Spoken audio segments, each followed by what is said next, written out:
of interest. Oh, sorry, I thought, Need a motion to approve the agenda. my apologies. Yeah, we need a motion to approve. So move. Second. All in favor? Aye. Against? Motion carried. Now conflict of interest. I jumped the gun. I thought you were gonna jump to presentation there. My apologies. I do. Item 10J, directional signage installation cost approval. My company purchased one of these signs, the directional signs. You know, so be it if it's a conflict of interest or not, there could be a perceived one, so I'll just step out for that one. Probably safe. Okay, next up, we have a presentation, asset management pilot. Excuse me, Mr. Warden, thank you. I have one more application for community grant. And that would be 1, 2, 3, 4, 5, 6, 13A6. And that from the West Side Improvement Society.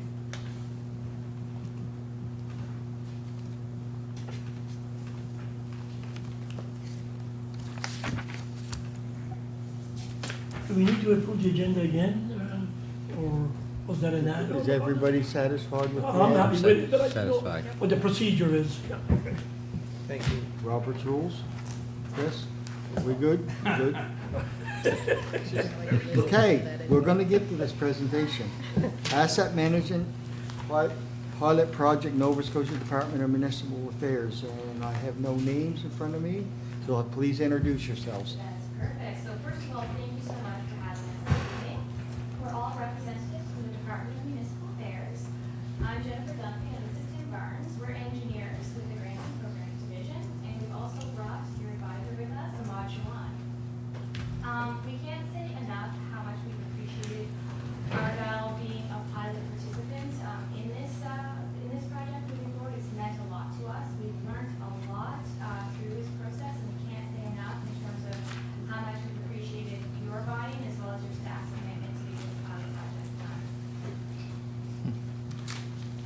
So we're going to start with a little bit of context in terms of the Nova Scotia approach to asset management. Our approach is unique across Canada.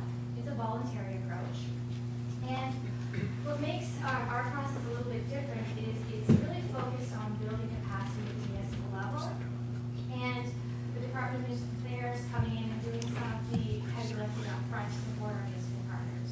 So we're not looking in the near term to kind of impose any regulatory impositions on municipalities in terms of firm dates for asset management plans. Because we're really focused on building the capacity at the municipal level, we're trying to reduce dependencies on consultants and basically move forward together. Having said that, it would be impossible for us to do this on our own. So we're lucky enough to have municipal partners, such as Argyle, be willing to work with us as we continue to develop our program.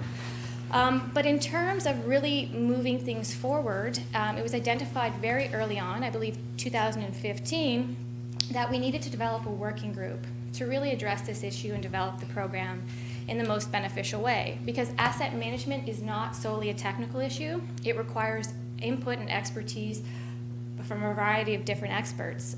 So this working group was developed. It includes representation from our municipal partners. So there's administrators, elected officials, public work staff. On this committee, we also have the Federation of Nova Scotia Municipalities, as well as the AIM Network, which is a local asset management advocacy group, as well as finance staff. And it was really important to bring this collective together in order for us to develop a program that was most meaningful to all. This is the mandate of that working group. So as you can see, the key goals of this group is to work with our municipal partners to develop an asset management strategy. We work together to provide leadership direction and support for the development of our province-wide strategy. And one of the benefits is we can kind of come together and determine and identify funding opportunities, tools and resources and projects in relation to asset management.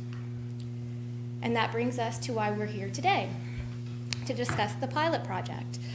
The key of everything we're doing in terms of our program is pace. We want to make sure that we're walking before we're running. We're not biting off more than we can chew. So the data collection pilot project was primarily focused on providing tools and resources related to linear infrastructure. So we're talking about your water lines, your sewer lines, your active transportations, and your roads. And the real crux of this pilot project was focused on supporting our small and medium-sized municipalities with data inventory collection assistance. And this is directly correlated with recent Canadian infrastructure report findings, which have highlighted that across Canada, our municipalities are generally struggling with having adequate staff, finances, as well as time to really develop a thorough evaluation of their physical infrastructure. So we wanted to make sure that we were able to step in and to provide some of these tools and resources to help the development of the program moving forward. So these are the key deliverables of our pilot project. We engaged an outside consulting firm as well as our working group to help us to develop these tools.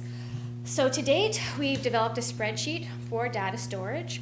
To support that, we've created a standard operating procedure for data pickup. So that's basically a guidance document in terms of how you collect data and store it. We've also developed a very preliminary condition rating sheets and guidance. And we've also created for our municipal pilot project participants, data sets and shape files. And we've actually brought that data with us here today to provide you with that as well. The key for the pilot project is it's basically coming in terms of the data collection inventory. You're coming in at the first rung of asset management planning. In order to plan for the future, you really need to know what your assets are, where they are, and what condition they're in. So our project is basically the first step in that. It's a preliminary status, and it doesn't preclude or precede any sort of engineering type assessments. So having said that, I'm going to hand it over to Tim, and he's going to provide you a snapshot of some of the data collection tools and the outcomes from your data. Thanks, Jennifer. So this is, so we wanted to create a spreadsheet or an inventory tool basically that's completely user-friendly, doesn't matter the capacity staffing-wise of the municipality, town or village, what have you. So that you wouldn't have to hire some outside help, so you wouldn't have to hire a GIS professional to come in. Anybody basically who can use Excel can use this system. That's what we wanted to create for this, so that it's as easy to use as anything that you've already been using in your municipality. So what we have in part, this is just another example of what's in this spreadsheet, is a unit costing tab. Basically, you look at the remaining useful life of your assets, specific assets that you're trying to, say if you're budgeting for the future, you want to kind of a snapshot, like Jennifer mentioned, it's just a very high level type thing. So this will help you with your plans in the future, for your budgets, for your costing, and you can also do condition rating and things like that with this. So something that this is just an example of what you can do with the spreadsheet. So you can manipulate the data, kind of have more of a visual representation and not just kind of just numbers. So for this examples, I chose to use a sidewalk condition for Argyle. And before I continue this, the condition ratings we have is from 1 to 5. Basically 1 is excellent and 5 is very poor. And as you can see, this is a very easy representation of the sidewalk condition, as 96% of the sidewalks in Argyle that were collected are in the 2 range, so that's it's a very good condition rating. Another example is that you can also state all your assets in a table and kind of have the conditions of each one compared to another one. So here we have manholes. They're all in 1 or 2 range, so they're all in good shape. As opposed to, say, transmission pipes, which are mostly in a deterioration state in this condition rating. Again, it's a very high level, so it doesn't take away from the engineering assessment. It's just somewhere that kind of puts your focus on a specific area where you can look into it a little more. So this is also, so state of infrastructure report is built into the spreadsheet, so depending on the data and depending on the condition ratings that you put in there, you will get these pie charts. So I'll just read them off. So it's overall asset value by class and also wastewater asset value by class, asset value by condition for both wastewater and the overall. And as you can see, there's a lot of red in a lot of this, but that doesn't necessarily mean that you have a lot of bad conditions. So it all depends on the level of service. So for example, say you have 50% of that that red being 75% being on a low service road, and 25% being on your main street. So you focus more attention and more finances on that 25% rather than the whole 100%. So it's a different perspective when, like, just seeing a bunch of red doesn't mean that everything's bad, in bad condition. So we wanted to also put all your data into a mapping visualization, and you will be provided with these after this presentation in PDF formats. So this is Argyle's wastewater lines, and this is Argyle's water supply, which it's another functionality. It's very useful to have it more in the mapping than just tabular type thing. So that's another functionality that this spreadsheet does incorporate into this, which is a great tool when you're trying to do it visually. So your feedback is very important to us, and yeah. No, that's perfect. That's great. Thank you, Tim. So in addition to the pilot project that we just kind of summarized for you right now, we also have a sister registry project that we are conducting, and it's an extension of our program overall. It's basically rooted on the fact that we want to make sure that we provide a one-stop shop for all of our municipal partners in terms of data storage and GIS mapping capability moving forward.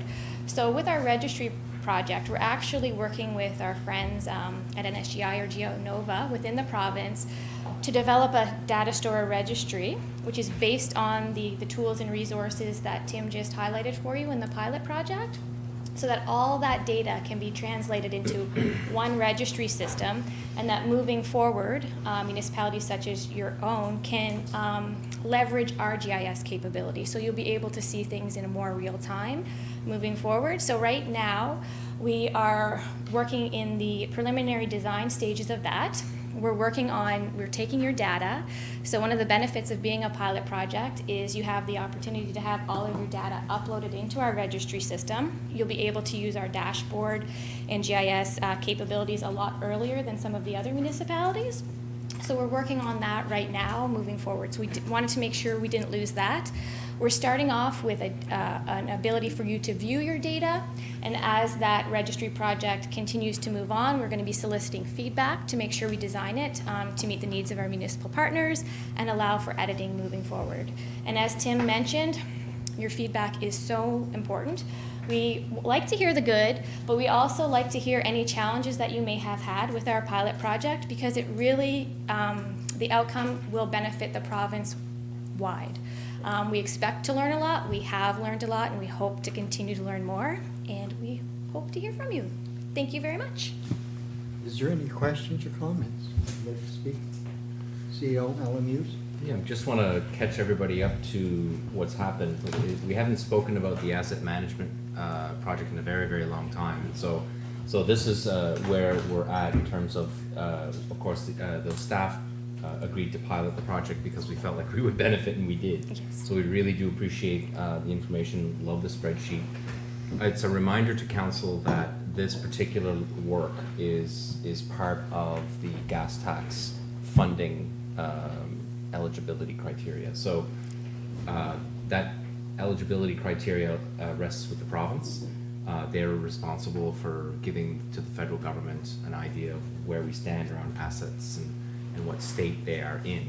So this information at the end, we're hoping, and of course we have GIS and planning services that we share, which will make this even nicer, is that at the end of the day, is the information will show us where our assets are deteriorating the most, and which ones require replacement, and will also help us for capital planning. So if we know that in 5 years this is going to deteriorate to this point where it needs to be replaced, we need to start saving money, or we need to start planning for that asset management piece before that actually happens. It's also designed to, it's in varying pieces across Canada. It's in varying levels of complexity. Some cities have it like spent, a gazillion dollars to do their particular asset management system because their infrastructure is so complex. There's so much of it. For us, we're fortunate enough to have not a heck of a lot of infrastructure, but we do have some, and we should understand the cost of replacement.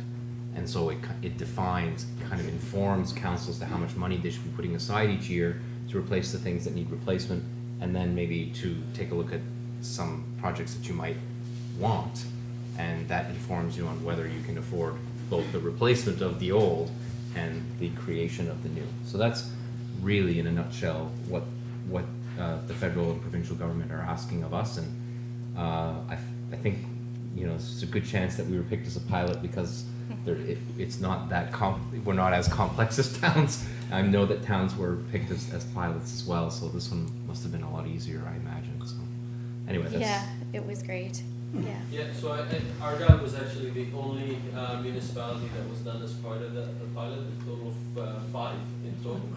And now, volume-wise, there was quite a bit less infrastructure, but we wanted to do a municipality just to see what other challenges. So, we wanted to know roughly how we could roll this out province-wide, and having some of the infrastructure being scattered throughout a municipality is something that we really wanted to experience as part of the pilot. And fortunately, thanks to you folks, we got that here. Great. Councillor Surratt.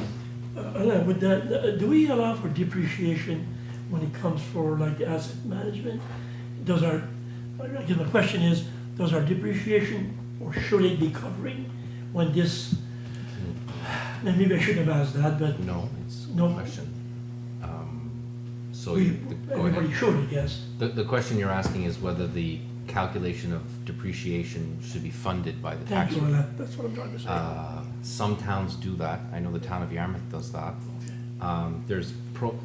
The answer is, there's no solid answer to that question because amortization in its very definition is an estimate. So it's a tool that you can use to estimate what your future costs could be.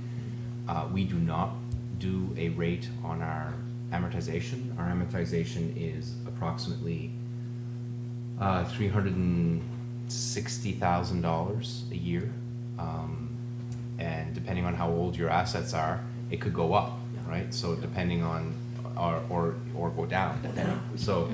So what we do is we fund approximately $130,000 a year, and so if you think about the amount of money we were putting in the capital reserve every year, it doesn't match our depreciation. So there's no hard rule around that, and I think whatever you do, you should be planning for the future. What that looks like, it can look different. This will help us a lot. This will be Great. extremely It's helpful. it's a good starting place. for sure. It's helpful for us because we can see the age and the deterioration, and it's helpful for them because we were able to guinea pig the It's the so, program. we're so thankful for that. So, Good, thank you, Can't that say answers that what I enough. have.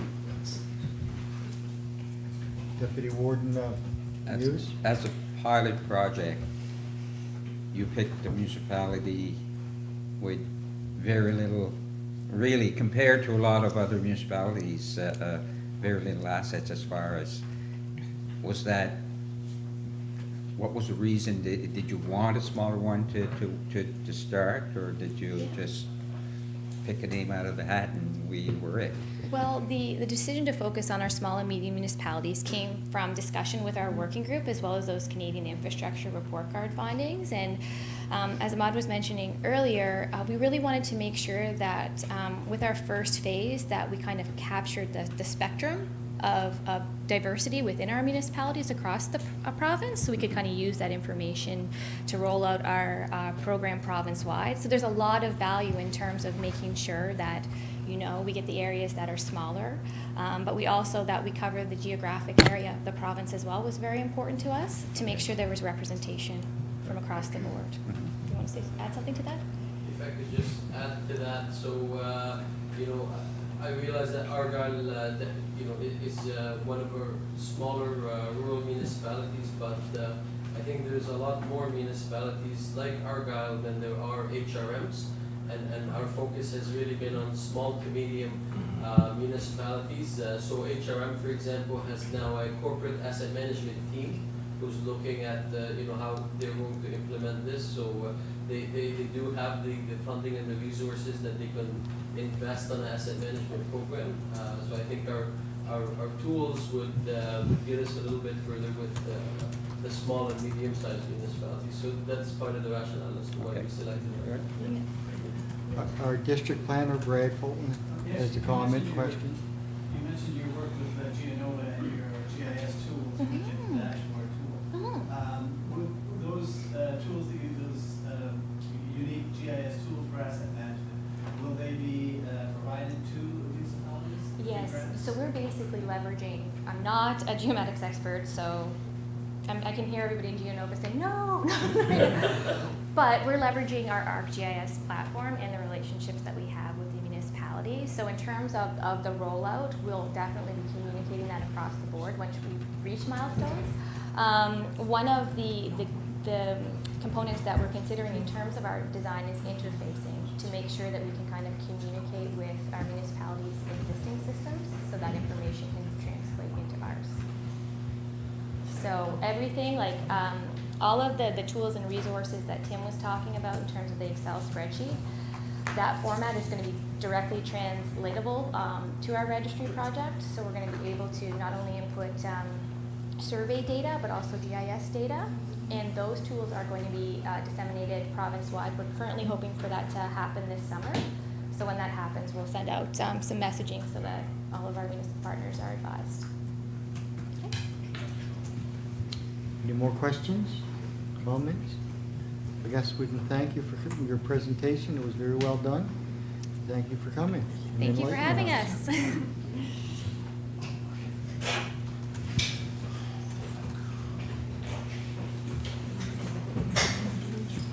Oh, boy.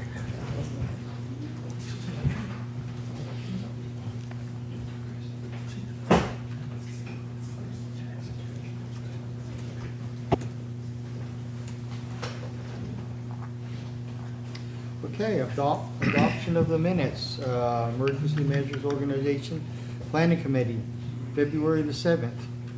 So move. Second. All in favor? Aye. Against? Carried. West Pubnico Sewer Committee, April 30th. So moved. Second. All in favor? Aye. Against? Carried. Tusket Sewer Committee meeting, May 3rd. So move. Second. In favor? Aye. Against? Carried. Special council meeting, budget meeting, May 3rd also. So Second. All in favor? Aye. Against? Motion carried. Regular council meeting, May 8th. Boy, we're busy. So moved. Second. All in favor? Aye. Against? Motion carried. Special council meeting, budget, May 8th, 2018. So move. Second. All in favor? Aye. Aye. Against? Motion carried. Special council meeting, May 15th, 2018. So moved. Second. All in favor? Aye. Against? Motion carried. And the last one, another special council meeting, May 30th. So move. Second. All in favor? Aye. Aye. Against? Motion carried. Number 5, business arising from the minutes. No, the first item, I believe, it's to do with the defibrillators. We had a presentation, and the CAO has a recommendation, so I'll let you speak on the subject, sir. So very quickly, myself and Chris worked on this, and we did some research around how the AEDs are working in the area, or how traditionally these are placed in communities. So as you may have seen through the request for decision, they're often directed at specific public recreation venues, and we also determined that the programs within Canada are administered by the provinces, with some in partnership with Heart and Stroke Foundation. Typically, the municipalities work with the provincial government, as opposed to leading these projects. So the cost is about $2,000 plus any additional products such as the pad, servicing, battery replacement. So there's an ongoing cost as well as a one-time capital cost. There's no funding programs to offset the cost for the municipality. There may be, some fundraisers, like not fundraisers, but special one-off opportunities that come from Heart and Stroke or other organizations, depending on whether they're promoting this hard or not. So there's no, programs administered by individual municipalities to the best of our knowledge. So based on the training requirements, the maintenance requirements, and financial commitment, the recommendation would be that we would contact other provincial and federal agencies regarding the installation of AEDs to continue monitoring the potential funding opportunities. So rather than us being the lead, we could support the installation. We had conversations about where we would put them, if we put them anywhere in our community. The high schools, both high schools made a lot of sense. This is a lot of recreation activity that occurs there day and night, so those locations made sense to us. So we would recommend that we would reach out to the schools as a first step in having them understand the importance of having the AED on their location, and some of them may already be talking about this. I imagine they are. So to come into the situation and say, look, let us help you maintain and potentially cost share in the AEDs, and then market the fact that they're in those locations, for instance, we believe would be a better approach for the municipality of Argyle on this project. So that's a follow-up on our business arising from the minutes.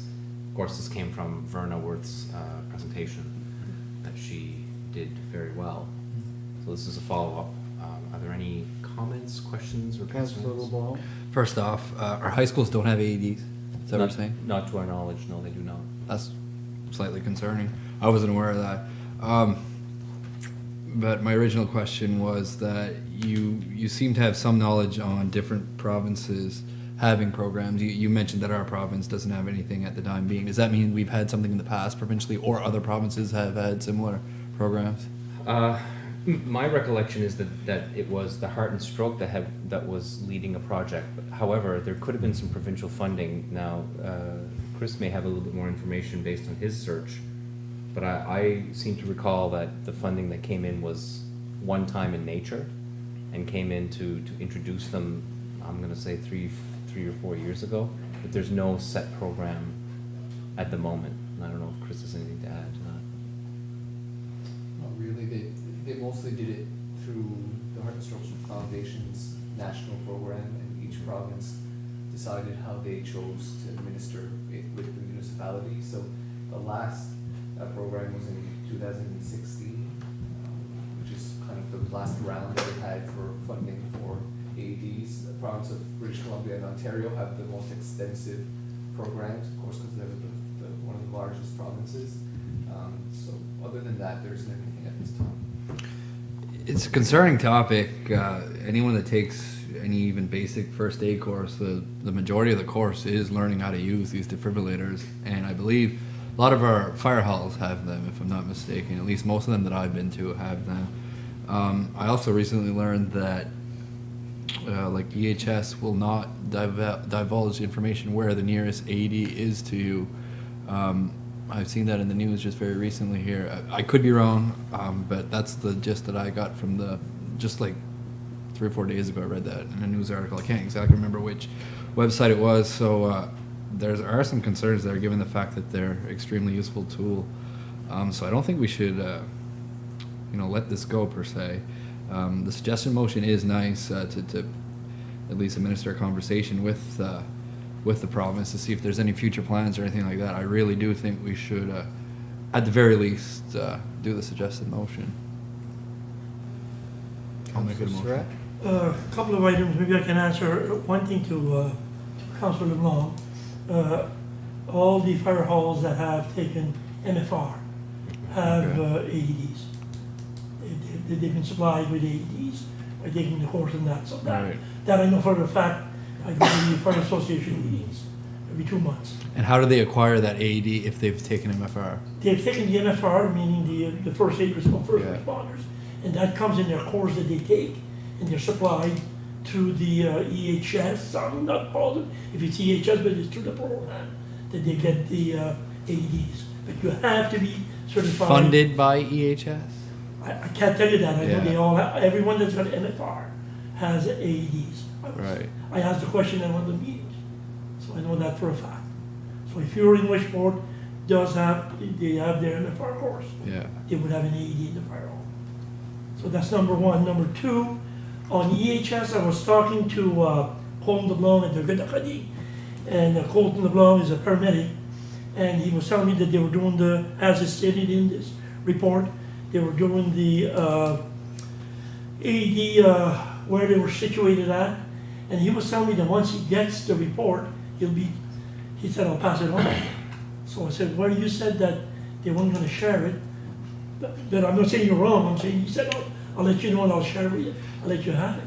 So I'd have to find the article, and by saying EHS, I really almost put my foot in my mouth instantly, because I'm not quite sure if it was EHS themselves or a dispatcher or what, but there was recent media news about someone needing an AED and not being able to acquire the information where the nearest AED is, and you can imagine there might be some logistics issues there where someone would break into a building, but I mean, if it's a matter of life or death. But I think on that, Councillor LeBlanc, I think EHS, he was telling me, hasn't finished their report they're doing on the Okay. search, and so they haven't, as of last month, they didn't have that all done. But they're working in the on that. process, working on I it. see. He said by September they should. Excellent. It's just to add on. Well, Yeah, that's good. Great. Councillor Brook? Yeah, it's just, I was wondering if they had registered all those AEDs. I'm not sure they are. I don't think the one in East Pubnico was. And they were looking into registering, because it's important to have them registered, because if somebody's nearby, you'll know where there's one. So I don't know if you know any more about. As far as getting back first to the AEDs and MFR courses, there is one issued after a group is recognized as an MFR group. There's a AED issued to them by EHS. By EHS. Exactly. The AEDs, as far as the community AEDs, it's sort of a different thing there, what they're looking at. That would be one that you can look up on your phone or wherever the closest AED, and usually these here would be located where there is a place that is open like 24 hours a day, like a nursing home or a location like that, and you could just run in where there's a gentleman down the road having a heart attack, we need the AED, or in cardiac arrest, I should say.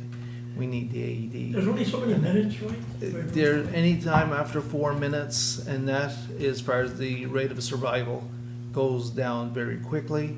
And after 4 minutes, then brain damage irreversible brain damage can set in.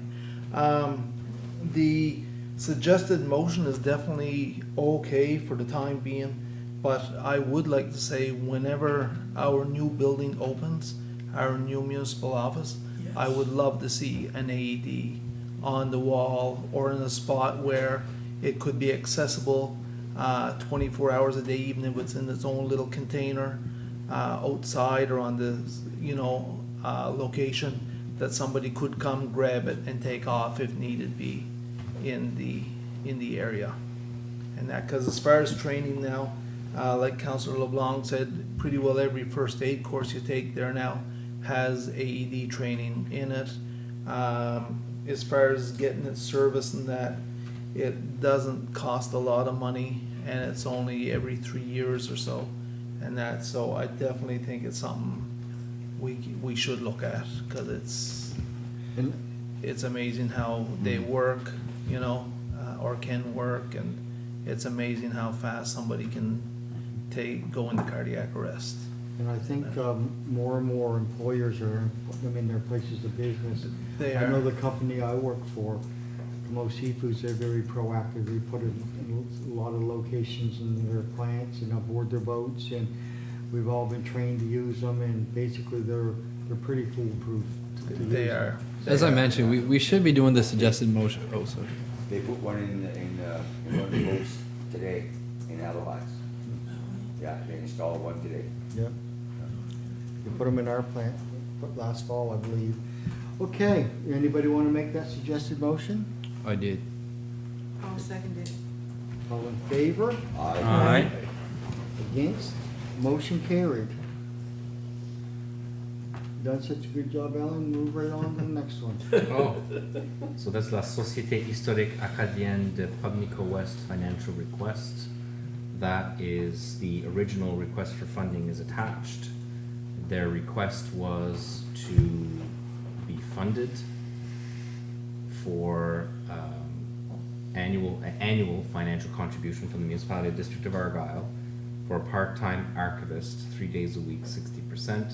The approximate cost was going to be, closing in on 19,000. So this, at this point, seeing as we received this presentation in May, and that we were, actually, I think we passed the budget that same day, if I'm not mistaken, or soon after. My presumption, or our presumption as staff, would be that this is a request that would be considered for next year's budget, which would be next summer, and not this summer. I'm saying summer, I'm just want to double check to make sure that's what they said, but I think they're typically open, their season is typically in the summer season, they're not typically open. Well, anyway, their hours are different in the off season, is all I can say. They got a scale here of, based on 52 weeks. That's a year. Yeah. Oh, yes, okay, It was so they're gonna be looking. a 3-day week, Right, 52. that's right, part-time. yeah, my apologies, so that's exactly what the request is, so, I don't know what, is the will of council on this, we didn't receive any follow-up on that, and you've had the presentation, and so we brought it to your attention. If you're prepared to give us instruction today, great, if not, we'll leave it on business arising until you are, and, I guess it comes down to what's the general feeling. You would like, Councillor Surratt? I see what they're asking for here. I mean, I'll talk first about the archives we have in Tusket. We have we pay the archivists on that? I believe we pay the archivists. They do work for us and that, but on this one, looking at roughly $20,000, paper, pens, tissue paper and all that, 3 days a week. I'd rather wait till next year to see how since our budget is done, let's have a look at it back next year when it comes up, and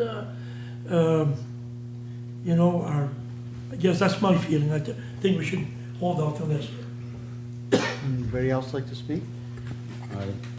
Councillor Hughes? I feel the same as Councillor Surratt. I don't think it's something we should be getting into at this point.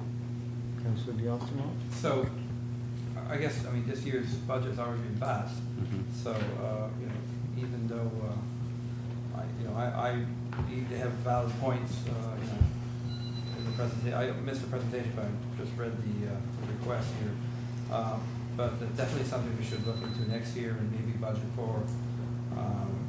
Maybe we can bring them back in the new year and make sure that if there's anything else that they have to add, and if council funds will to fund them, then for next year. So, but definitely something that we should look into. So. You have a trend going here, Councillor Burke? I agree with Calvin. The Musée does a lot of good work. Where I work at in West Pubnico at the Glebe House, I get calls for people looking for things, and they go there and they find what they need, and they have a lot of good archives there. And I think it's important for people that are searching. A lot of people from the States, United States, come and they're finding their ancestry, and I don't see any different than us supporting the one here in Tusket. So I think we should look at it next year for sure. So that's my point of view. Councillor Dickman? Yes, in all fairness, I guess we should start first by saying they did come in a bit late for looking for money, but at the same time, they had tried to make a presentation earlier in the year, and it was a full slate that night. They were told that there was no time at the meeting to make a presentation. So I guess, they tried as far as getting in earlier. And the only thing I honestly feel as though we should help them out somehow.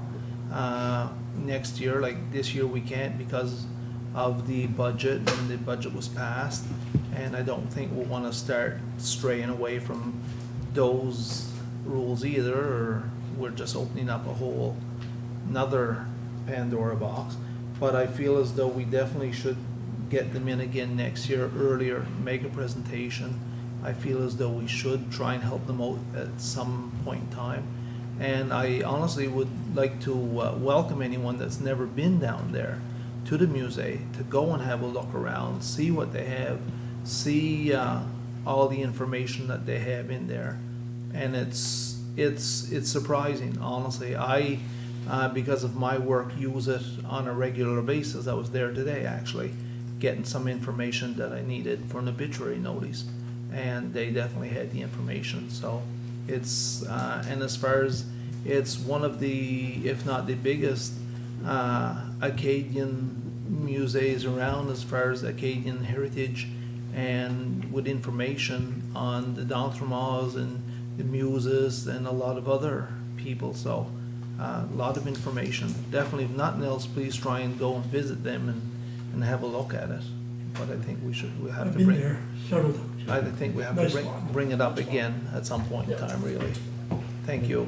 I've been there a lot myself. Any more discussion, or seem to have a direction to go on this? Look at it, perhaps invite them back and look at it before next year's budget By all means. and see how they make it. And you would like to have a comment? Just one last thing, I think what I would like to do as well is to integrate, or at least bring in our archivist and our Heritage Development Officer and the operations happening in Tusket to try to understand how this work is integrated with the Musée Acadienne and the work that they do. And it's never been a work that we considered to be together. It's never been something that we've, you know, if somebody comes to the Musée Acadienne, we don't say go to Tusket or vice versa. Well, I shouldn't say we don't. It's not something that is part of what we do on a regular basis. I'm sure we cross-refer.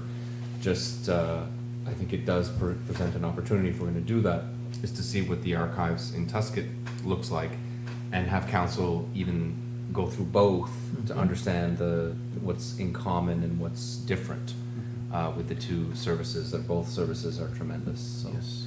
Great. Can I ask just? Councillor, or Deputy Warden News? The information that they have, okay, is that same information here, I wonder? Like, is there different information in Pubnico than there is here? Probably. A lot. A lot. A lot different. But getting back to what CAO Muse said, they do work together a lot. Like I do know, they've told me in Pubnico that they will send people up to Argyle and say you may get more information. When they don't there, have the or- information that they're looking for, they act. Pardon me? When they don't have the information. That's right. they will That's send it. right. By all means.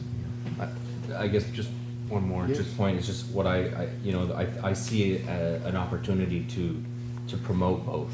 Exactly. Right, to have both, as opposed to two separate organizations taking a look at their marketing needs. You know, this is an opportunity for Together. us to say, all right, well, what can we do for those two, and maybe even a broader look at others in the area. So That's right. That's right. it is just an opportunity for us to re-look at what Yeah. we're doing in that area.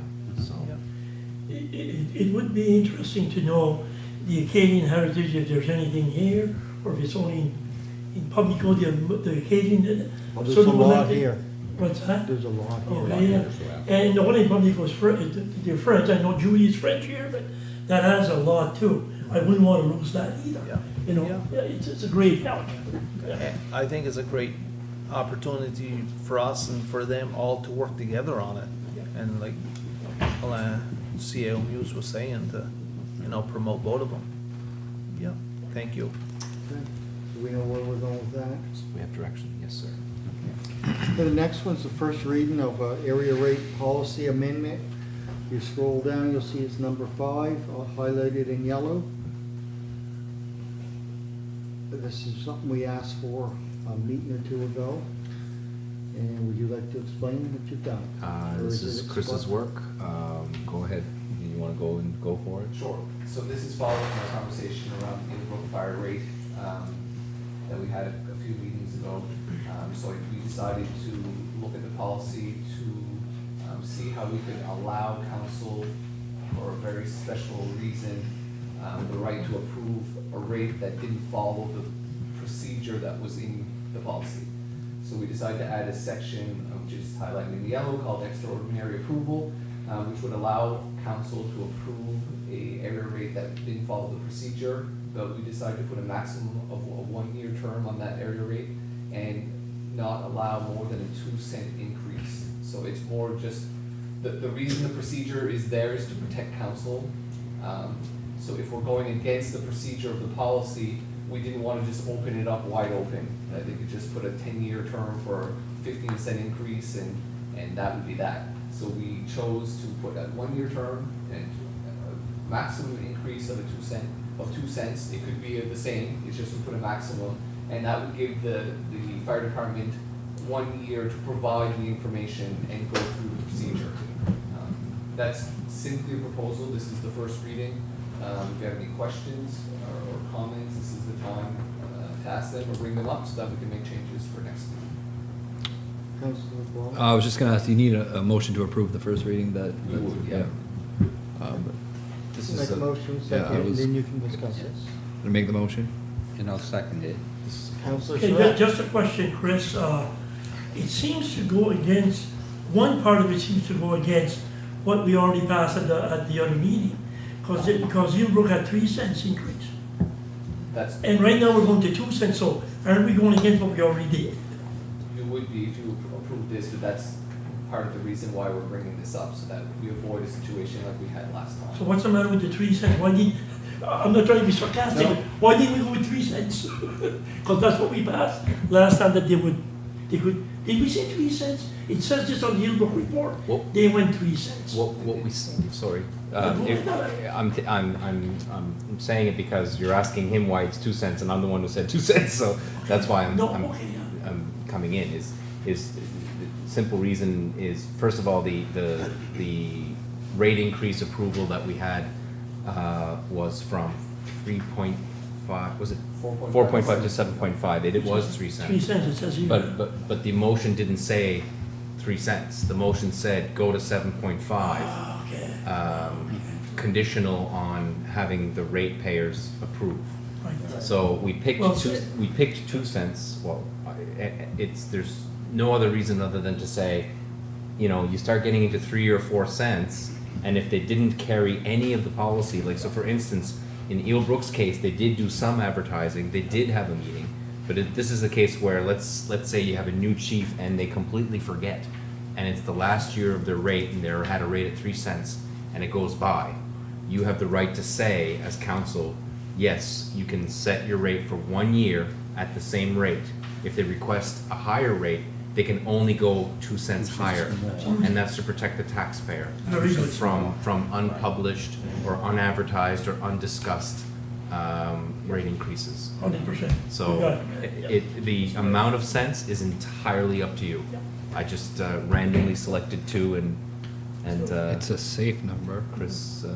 One other thing that I just thought about is we are going to have to put a time limit on this based on the billing of the tax bills. So there's no way you could add an area rate in September when the bills go out in June. So there will still be a firm deadline on the timeline, but it will be later than the budget deliberations. We have to look at that. Any more questions on the motion? All in favor? Aye. Against? Motion carried. Move on to councilors' reports. We will start Councillor Dion Tamont and come around. Anything to report? Sure. Just find this up here. So, I guess the first thing I want to report on is the newly formed West Pubnico Improvement Society. They've had their meeting, I think, last Thursday. I was in Halifax, could not attend, but I am one of the members, and they had a couple of projects that they approved. One that is close to home, I'll talk about that one. I'll let Glenn talk about the other one, but at the intersection of Old Church Road and School Street, same road that goes up to the Acadian Village, there's a triangle, and I guess we've nicknamed it the old triangle that needs help, because they used to have rose bushes there planted, all the weeds and stuff has taken over, and it looks pretty decrepit. So they've taken all the rocks and all the vegetation out, and they're going to plant some flowers. What kind of flowers, I'm not sure. I'm not a florist. I know nothing about flowers, but so that's one of the projects. And there was a group of probably 15 or 20 last night, and I told them I would be there at 7 because I had another meeting. By the time I got there at 7, all the work was done. Anyway, they're basically going gangbusters, and so that'll be a nice addition to the community of West Pubnico, my district of Lower West. I attended a couple of meetings, waste check yesterday morning with Councillor Guiseret, and also home care, home support, Argyle Yarmouth home support this morning. We talked about budget stuff, so anyway, that's my report. Councillor Albrecht? Yes, I have a lot of similar things that were on your list as well, but an addition is attended a recreation meeting, and I will let Councillor Brook talk a little bit more about that because there's something going on in her district. But I do want to mention that our goals are, we've done some strategic planning. Our goals are pretty much established, and we're working on our objectives, and that's going to be coming to council for approval soon. A couple other things, and I'm never sure if I mention it here, if it should be a topic for another meeting, but I've had a couple of resident issues that I just kind of wanted to bring forward to let you know. But during the spring cleanup, I had a phone call that there was an issue, a furnace wasn't picked up because it was too heavy. And I honestly sent my husband and a crew of people to try and go pick it up, and it was too heavy. They couldn't pick it up either.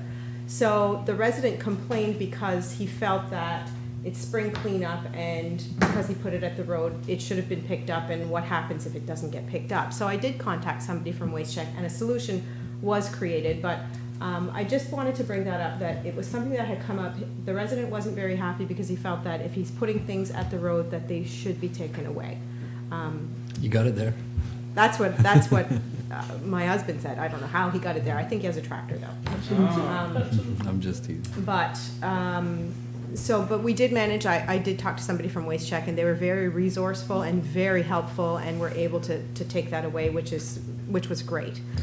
But just wanted to bring that to everybody's attention. Another thing, I had somebody else ask about our rails to trails, and some people have side-by-side vehicles that they drive on the rails to trails, and they understand that the rocks that are there so that vehicles can't get on the rails to trails, but they are finding that their side-by-side vehicles, they're hitting the rocks even though they're trying to maneuver around them. And they just wondered if they were just moved a little bit, if that was a possibility, if that was something that we could look into, because some of their all-terrain vehicles are getting damaged because they're wider, right? They're wider than a regular They started making the 4x4 side-by-sides wider. Yes. So several of the models, yeah.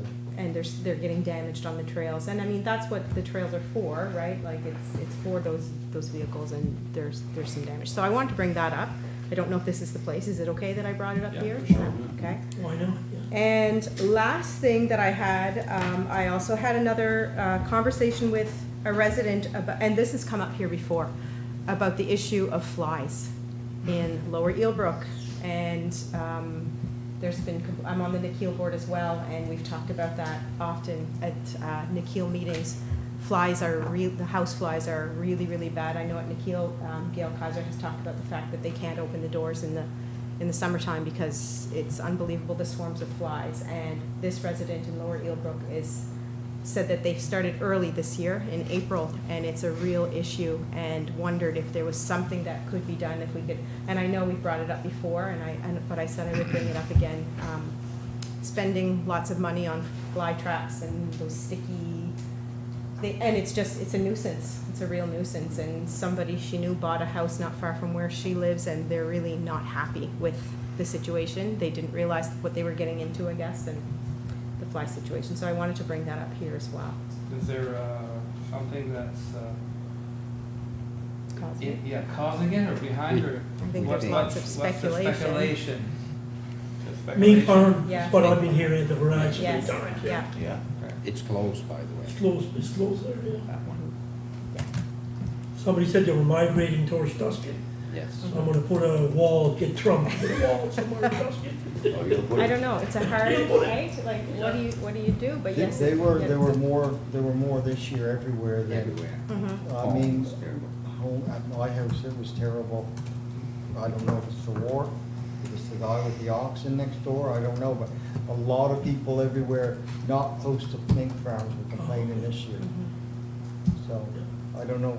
So in the past, when everybody had a farm in their own backyard with chickens and pigs and everything, was there flies back then, I or? think it's bad here, go to the valley the 1st of June. Yes. You can fly there with WestJet. Anyhow, if we're gonna deal with it, we'll have to put it on the agenda and bring it up in another meeting. I'd like, Councillor Murphy, do you have anything?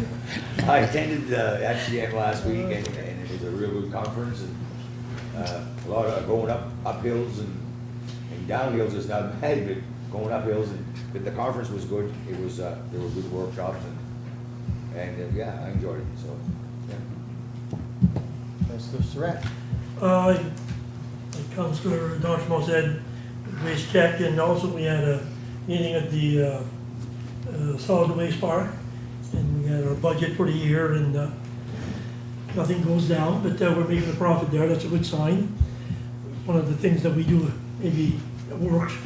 The other thing that I'd like to say is I went to the reception for Clyde DeViller for, with Capeb, he's moved on to the hospital, the Western Regional Hospital Board, I guess, and anyhow, it was well attended, there was quite a few people, and it was thanked by many presenters, and it all went well, and I think for everything he's done for the community, he deserved that and more. That's it. Deputy Warden, news? I attended the offshore drilling presentation that they had. A lot of good information, but I guess they try to say there's no risk. There's never no risk in anything that they do. But anyway, there was some good information. There was a group outside the door, and they were against, of course, and they were handing out pamphlets as we went in. But anyway, the question was asked whether or not they met with these people, like the group that does this and the group that's against, and they said they have been invited to a lot of presentations, but they never attend. So anyway, there was some good information, there's no doubt. I attended the CDN, Conseil de Développement Économique de la Nouvelle-Écosse, AGM in Halifax. It worked out good. Went to FCM until Sunday, then my meetings were Monday and Tuesday in Halifax, so I was already there. We had to elect a new president. Our president's term was up. We had 3 people leave, and 2 of them were on the executive, so it made it a little difficult for us. And tomorrow, I'm going to Kentville. I think it's the I-Valley. I think I discussed that, yeah. So I'll be driving to Kentville tomorrow. It has to do with internet, of course, and it's community-based internet, right? So whether there's more information there than we already know, I don't know. I mean, we've had presentations from them before. I mean, we've had communication to them somehow. But anyway, CAO felt that maybe we should be represented there, so I'm going to be driving up tomorrow and see what they have to say. Not a problem. And I attended, of course, Clyde's presentation as well, and a few other meetings, but that's about all. Councillor Wong? Yeah, a couple things. So the Recruitment and Nomination Committee for the Western Ren has a conference call tomorrow to discuss potential new board members to the Liaison and Oversight Committee of the Ren, which will be meeting on Thursday. So it's been mentioned that Argyle could have a little bit of representation there. So I just want to let you know that there's been in my opinion, a few extra names than normal added this year. All great names. It's going to be a tough decision. But I just thought you should all be aware that there's an interest in our communities enjoying the end. So it's nice to see that people see validity in that project. Seems to be I've been getting a higher, I don't know how you guys have been faring out, but a higher than normal amount of calls for our highways, which is typically what, the majority of our phone calls are, or at least mine are. So the typical things, brush cutting this time of year when the grass gets a little higher, and potholes, it seems like the erosion of the edges of the road. So I've been getting a lot of calls on that. We had some healthy meetings with Department of Transport here not too long ago in the last year here, but it's nice to keep the communication lines open with them because it's an ongoing issue. Couple of waste management vehicle issues. I happened to witness one of the waste pickup trucks overspill some recyclables on the road, and I happened to get a call that day that the same issue happened at the Wedge Haven complex, which is owned by the housing authority. So some of the residents of the building had to go out and clean up. So they asked if we could mention to Waste Check that they mentioned to, I believe they subcontract out the pickup. So if they asked if we could mention it to them, to be prudent to not spill the products off the side of the truck. So maybe we can do that. But on a positive note, one more thing. I did go around the Westport Trail today. Things are looking good there, as many trails experienced through the winter here. We had a bunch of storms, but the Westport Trail is looking good because of some volunteers. It's been brought back up to a path you can pass through. It's nice, and some upgrades have been done to the Starlight viewing platform at the end. So that's something we've supported through our grants program, and it's something they're continually grateful for. So something we can be proud of. That's it. Yeah, I've attended a few meetings, Yarmouth Area Industrial Commission, I went to Nakile, Recreation Department. We're gonna have a grand opening finally, June the 16th, next Saturday from 10 to 12. There'll be a barbecue. There's activities for the children. There will be a demonstration of the bike track that we have. There's gonna be a bike that you can win, a 20-inch bike. You have to be there to win it. So I encourage anybody that wants to come out to this event. It's pretty good. People, I've had a lot of good comments on this. What time is it? From 10 to 12. Yeah. Also, I attended the Nova Scotia Federation of Municipalities. So what is NSF? They changed their name, NSFM. Used to be UNSM, and I did go to FCM, and I just wanted to comment on the FCM. Lot of people that I was talking to, and I talked to a lot of people from out west, and about the same size municipalities as ours, and the majority have all the same problems as us. The roads, internet. The internet is the biggest one. They have pretty well all the same issues as us, and it's unreal. And I went to go to a workshop for the housing, and that's another issue, and I couldn't get in. The room was full. I couldn't get in either. They were standing outside the door, so yeah, you have to, I guess we're not alone with our problems, so right across the nation, like they say, coast to coast to coast to coast. So it was a good FCM, and I guess that's all I have to say. Councillor Digdon. Thank you. I attended a couple of meetings of the West Side Improvement Society, which is up and running, doing very well, I'd say. And I helped a couple of times go out and clean up a bit of Gracie, it's called, and there was a bunch of trees there. They're gonna clean it, and the women are gonna plant some, not that much of a, green thumb, I guess, but they're gonna plant some flowers and some other plants that are gonna supposedly take over the hill, so it should make a nice display. And one of the gentlemen I went with, better known as Micah Hun, he came out with a piece of machinery he had to help us. And a couple of hours into the project, one of the women showed up and she said, well, where did all the lupins go? And he said, well, they're just weeds. He said, don't worry about those. And anyway, she thought they were gonna be a great start to her flower garden on that hill, but Mike took care of her lupins. So he assured her that they should grow back next year as far as he's concerned. And also attended a meeting with the West Side Fire Protection and advised them that the municipality had agreed and that to contribute up to $45,000 towards a generator, and that for that the fire hall down home, which will be used then as a comfort station if needed. And they were all very thankful for that, and I feel as though we will be receiving a letter, and that directed the council for that, so they're very thankful for that. And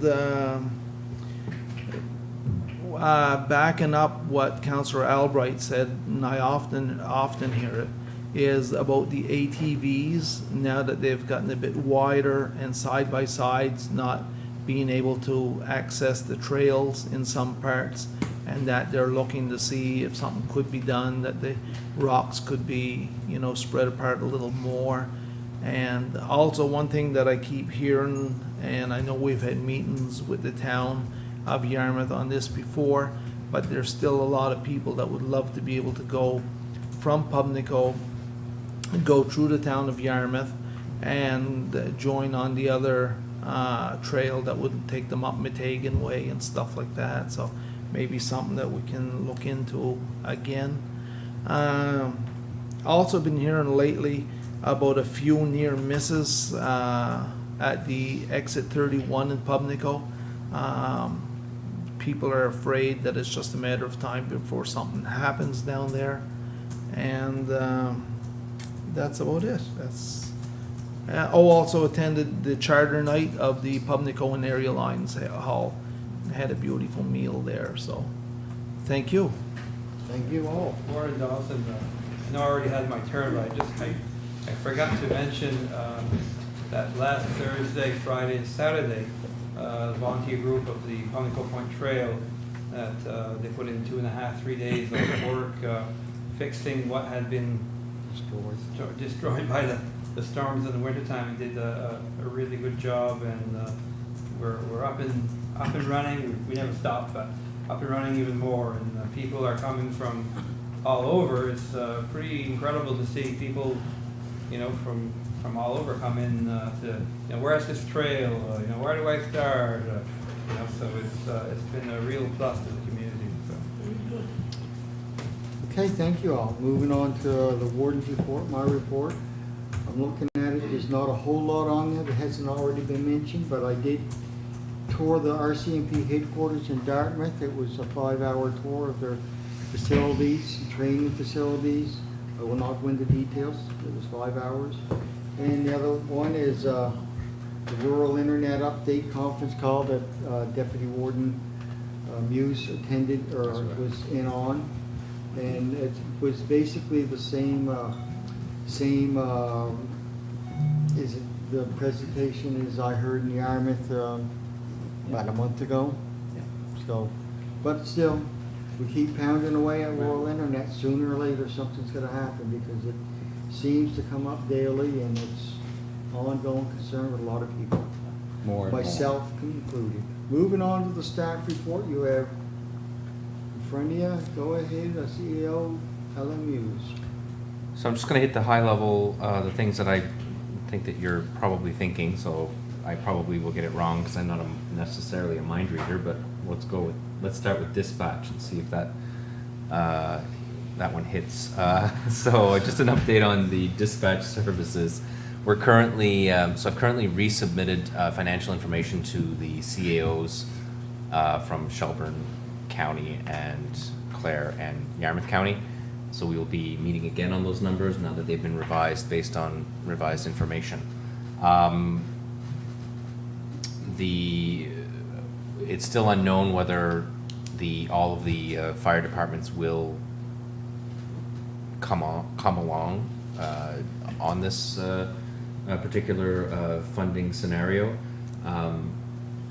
So just to give the high-level highlights of it, so in terms of costing, the Valley dispatch was the least expensive of those that were asked to price. The second least expensive was Digby, and of course, obviously the town under its current scenario wasn't considered under its current scenario because that one was the least expensive, but it was also well below market. So the proposal that we'll be presenting, which may or may not be accepted by the fire departments in each of the regions or the municipalities, would be higher than both Digby and Valley.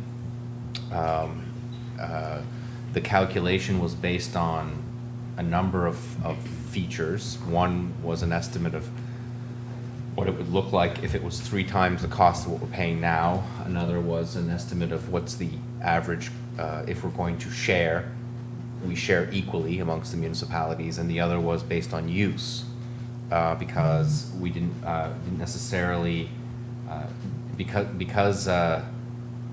we didn't feel it was fair to necessarily look at the amount of fire departments, because it's not the amount of fire departments that triggers the call, it's the amount of events that trigger the call.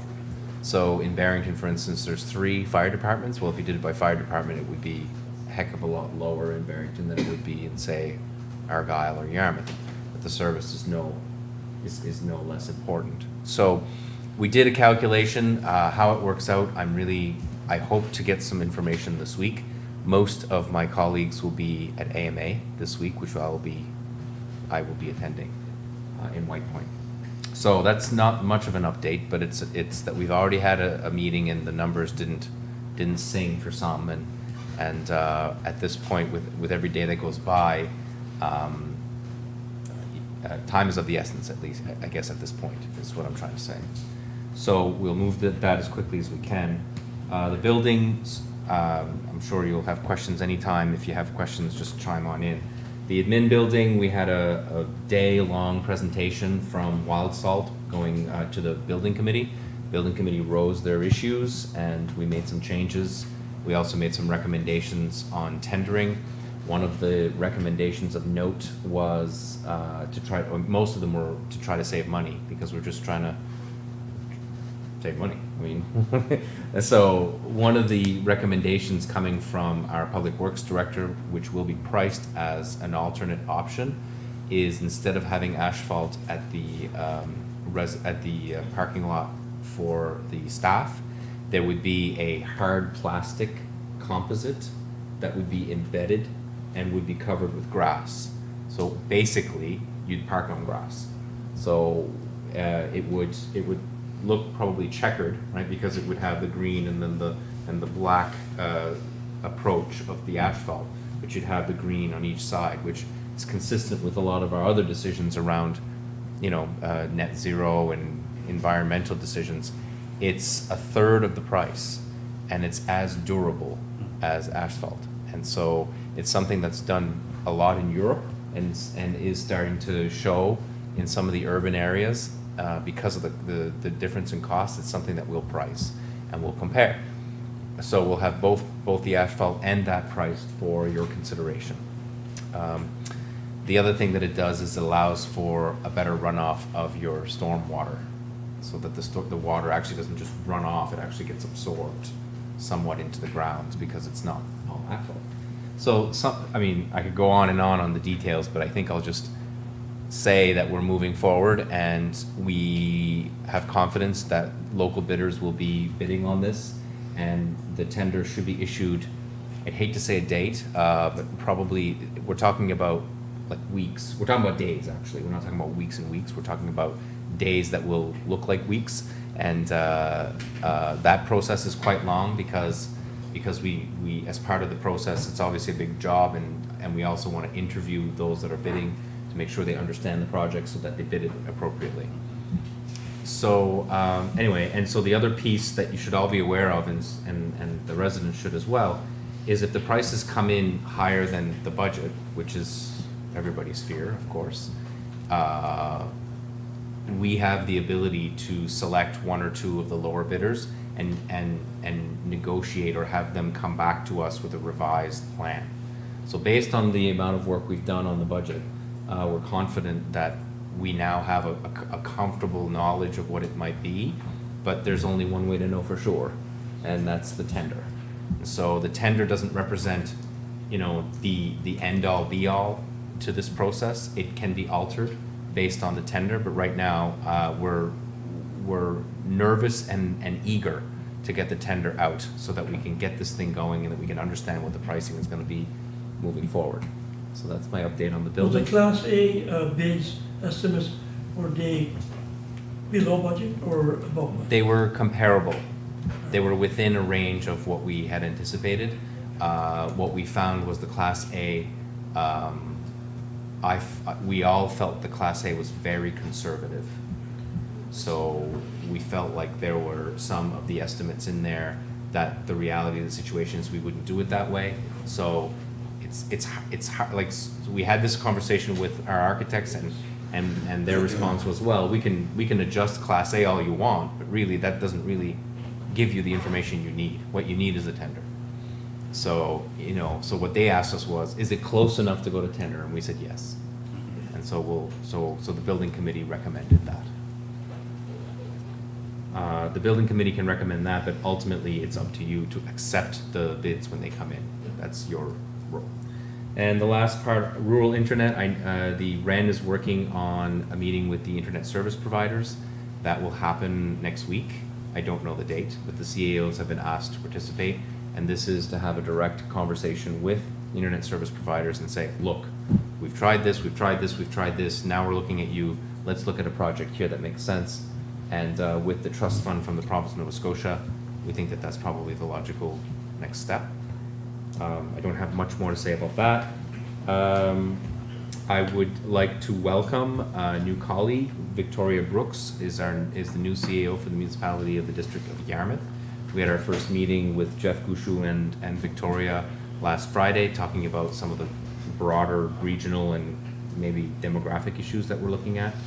And certainly very pleased with how that meeting went. And my feeling is that Victoria displays a high level of integrity, and I think that will be very, very positive for all of us.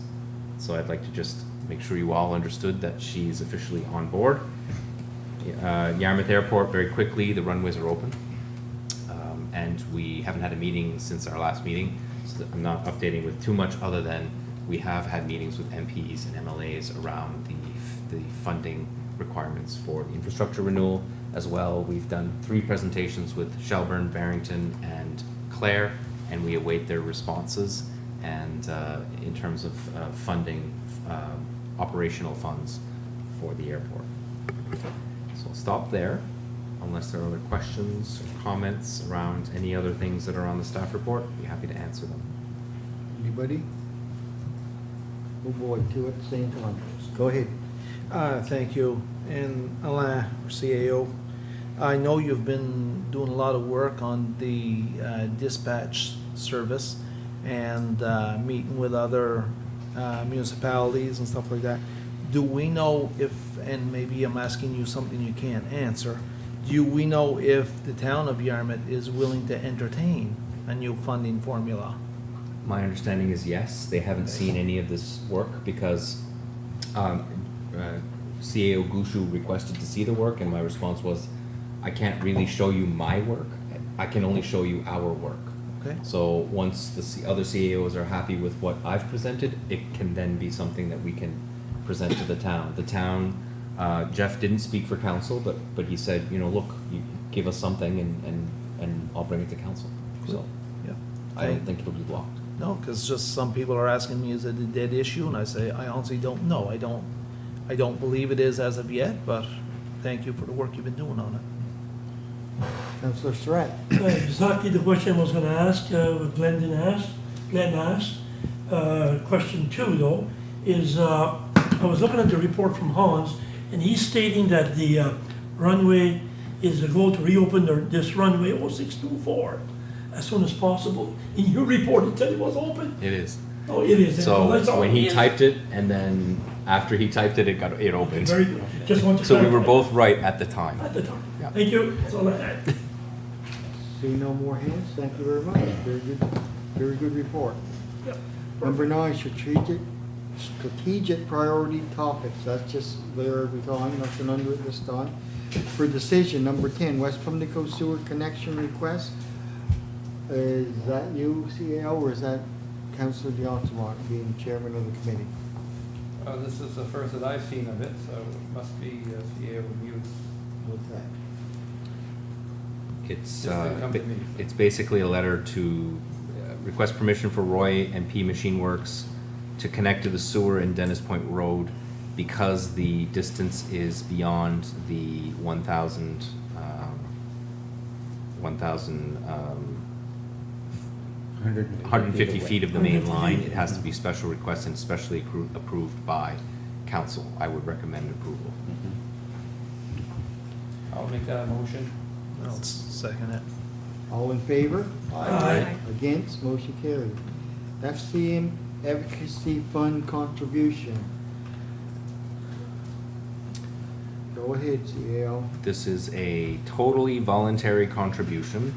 They're requesting a 2-year contribution of $400 each plus tax, and the contribution is for a special advocacy fund, and the information is attached to what that means.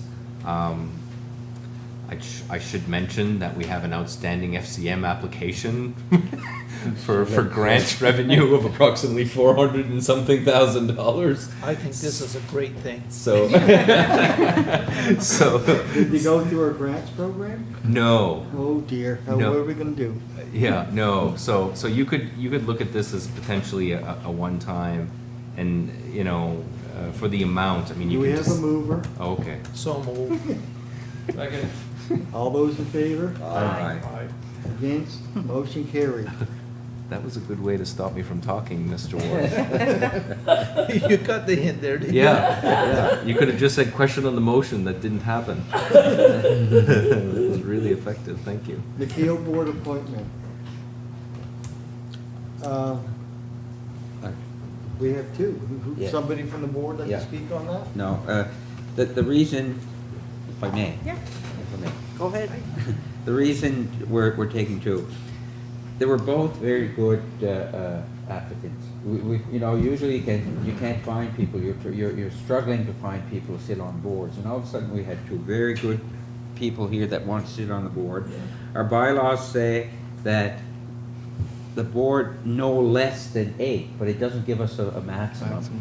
So that it, it gives us one more than we're used to having, but we don't feel that that's a big problem, and we would recommend that the council approve both names. If next year, if one member dropped, we wouldn't have to, we could stay without replacing another one next year if we wanted to. So, anyway, I will make a motion that we approve the I'll second it. two names. Donna LeBlanc and Sharon LeBlanc. Yeah, Donald Blanc, Sharon LeBlanc. Do we have a seconder? I think it's I did. seconded. Thank you, Councilor Burke. All in favor? Aye. Against? Motion carried. The Oak Brook Fire Department area rate. Mr. Warden, these are the minutes from their meeting that confirmed the 7.5. And I would suggest that since you've already made the motion to approve the 7.5, you are basically endorsing or accepting the recommendation from the Yes. ratepayers meeting. Yes. Do you round off? On the bill, is it rounded off? Which bill are you referring to? To 8 cents? Or No, should it is absolutely 7.5 It's cents. 8 cents on the bills. I just got my bill today. That's interesting. I thought, I wonder if they round off, you know what I mean? Yeah. Should. Huh? They Shouldn't, shouldn't? no, it should be 7.5 to 7.5. So what do we do in a situation like that? Wait for clarification, or do we pretty well? My bill said 8, I don't know if they all do. It said 8 cents. It said But 8 you're cents. But did it more calculate- because- Maybe I'm paying a little You're- more. you're because, paying- yeah. Paying a premium. Yeah, it's just your bill. Oh, yeah. Put it 9 to mine if that's the case. No, but if No. if the people pay the 8, doesn't mean it has to go to the fire department, you can hold back 0.5. It's possible that the bill just indicates 8, but the actual charge. Oh, is that I 7.5. didn't, I That's didn't correct. do a I think calculation. It doesn't, we'd have to check, but it doesn't allow, I think, to show the 7.5. Okay. I am looking at. Wouldn't be right, though. It wouldn't be No, I right. completely. Because people are gonna see They 8. will, they Yeah. will. Oh, tell me They'll about see 8. It's just possible, like. I'm not paying. Could be. So can we approve the 7.5? We approved the That's right, so it should be. 7.5. That's what was And the approved. ratepayers agreed to 7.5. Yes. So do we approve their minutes here, or just information? It would be just to accept their meeting minutes, therefore endorsing the 7.5 that was recommended by the area rate meeting residents. So move. Second. All in favor? Aye. Against? Motion carried. And I just want to confirm that our calculation is 7.5. There you go.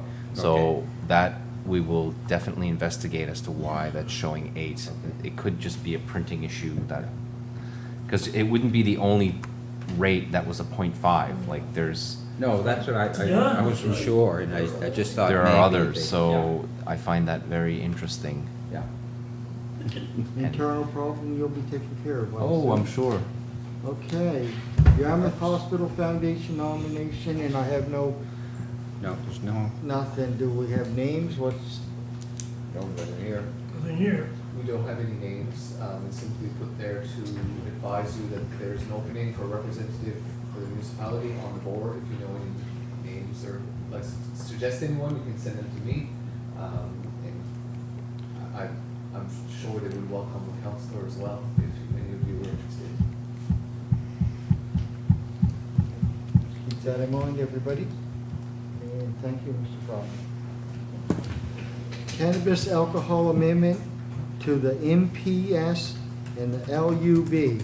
And I assume district planner Brad will straighten those out for us. Because I don't know what MPS means. Planning strategy, Thank you, Mr. Warden. land use.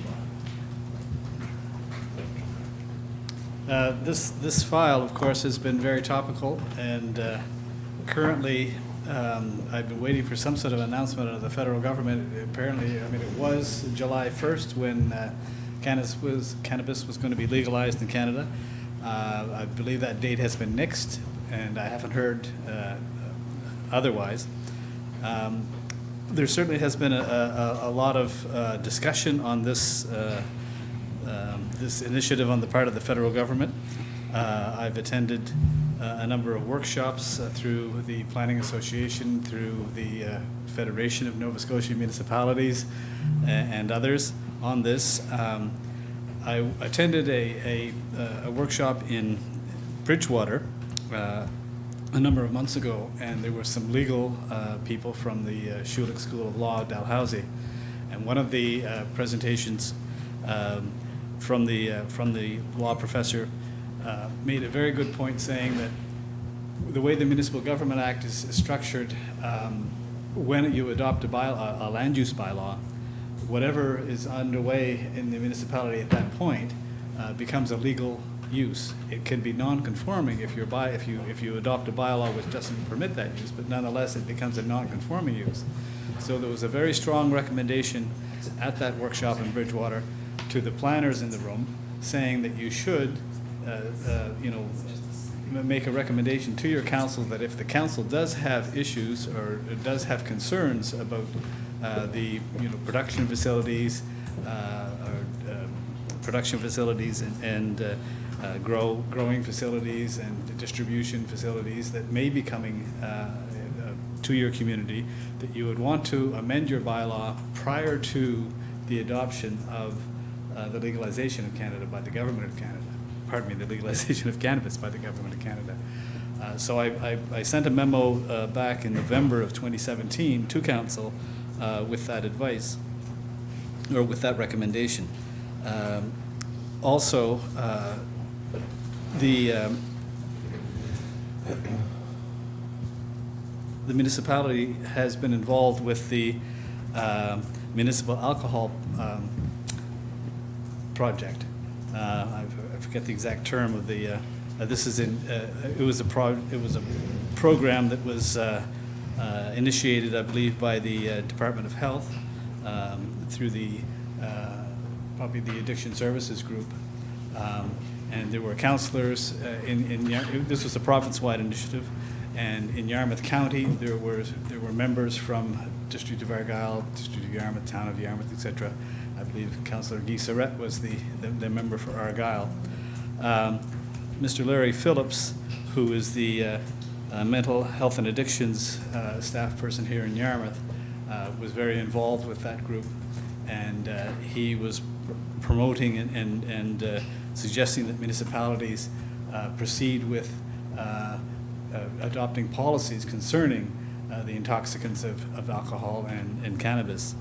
There was a meeting that was held back on April 17th with Councillor Surrett, Mr. Phillips, Charlene LeBlanc, and myself.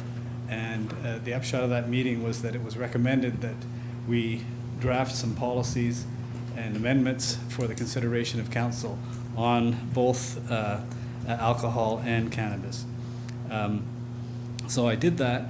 I drafted amendments to the current draft of the amended municipal planning strategy and land use bylaw.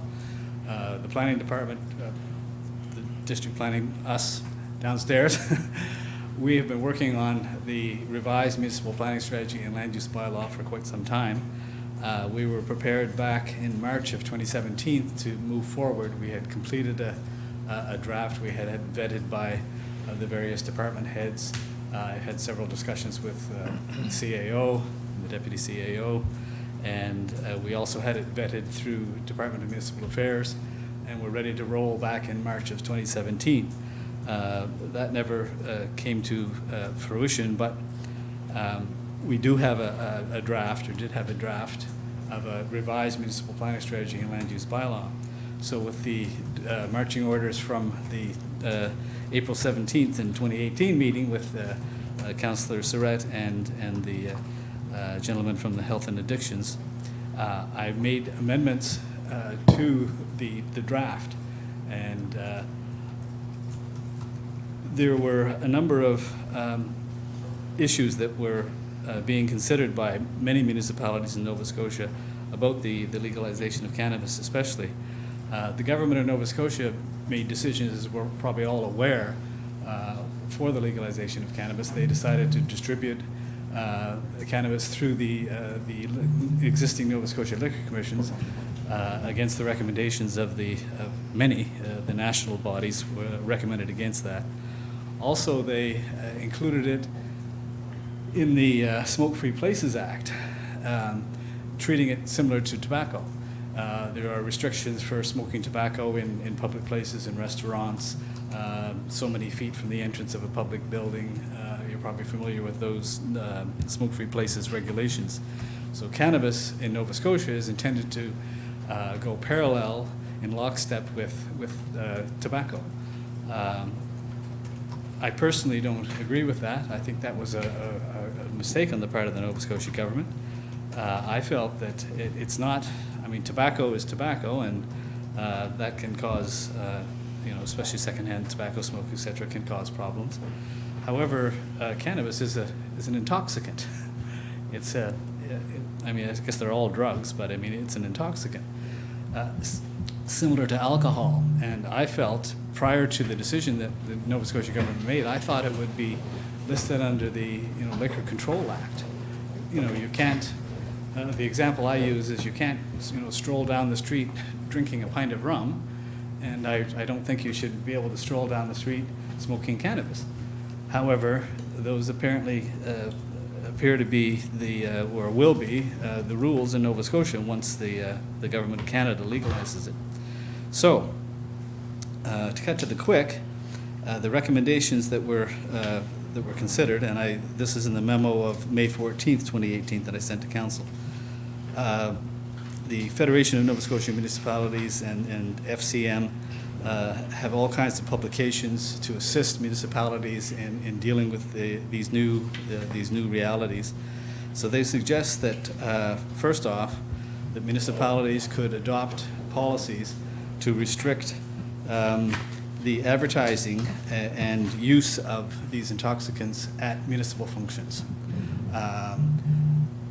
The earlier produced municipal alcohol policies document that was published by the Department of Health and Wellness strongly suggested that alcohol be restricted and not, at municipal venues. So ball fields, the idea of Budweiser supporting your recreation event, those sort of things.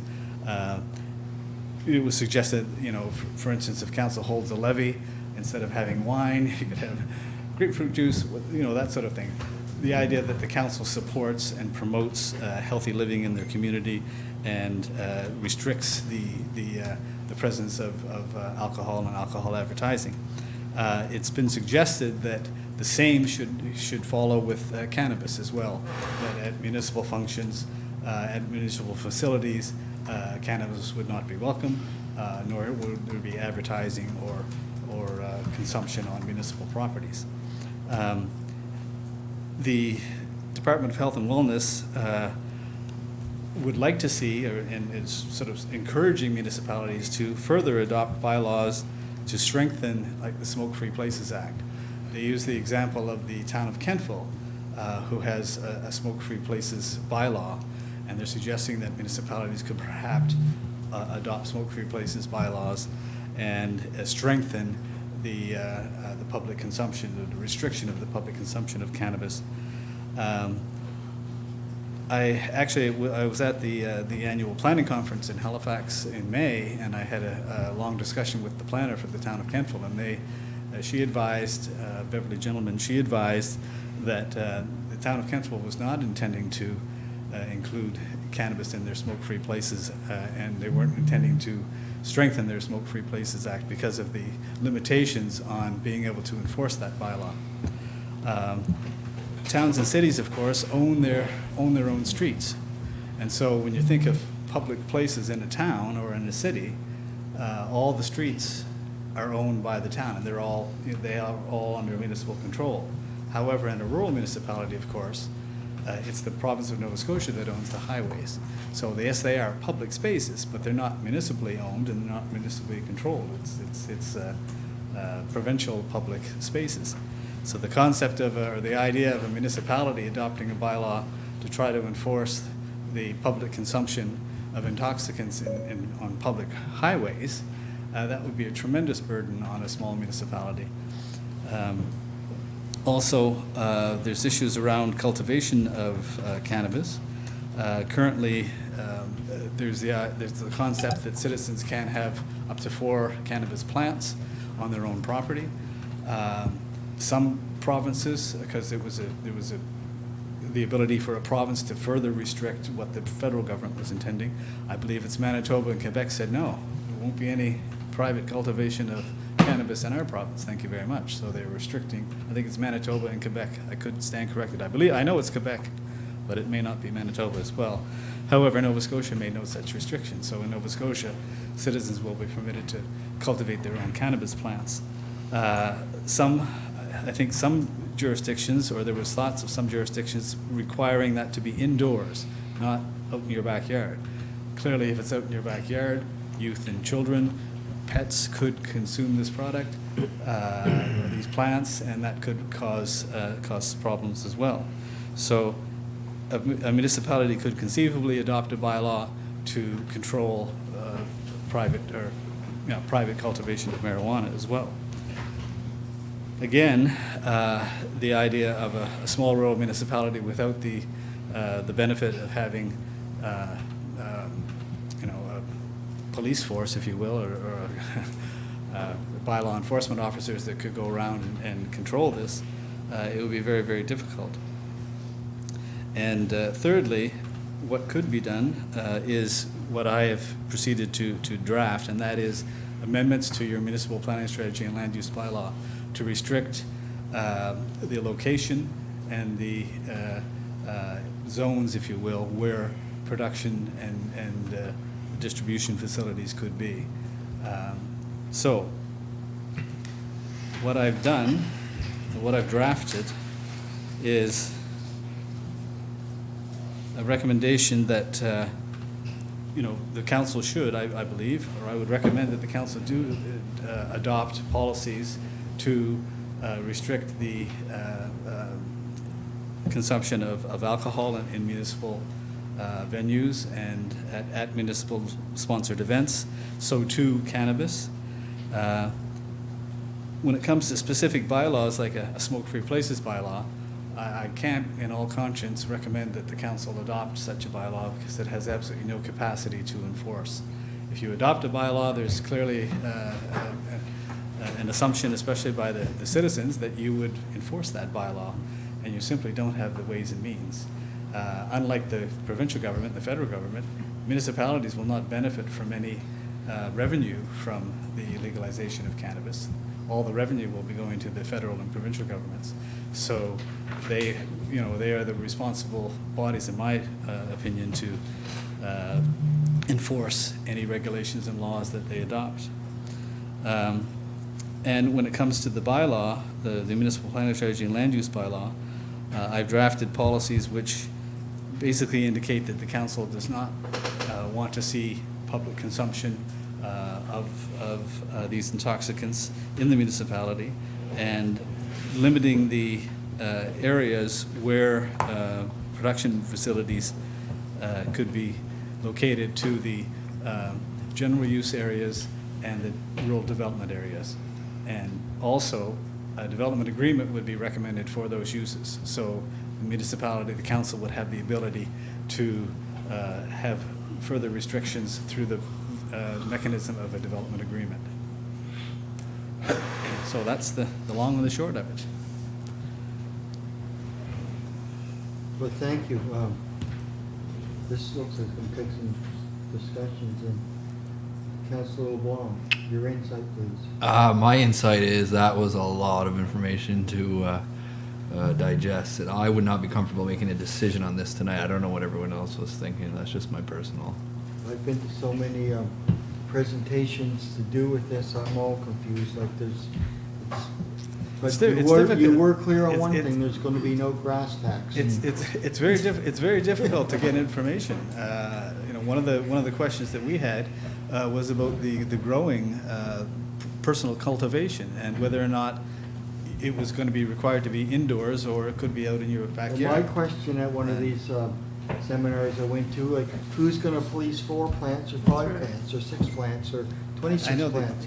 Who's going to be doing that? I mean, we don't have the resources.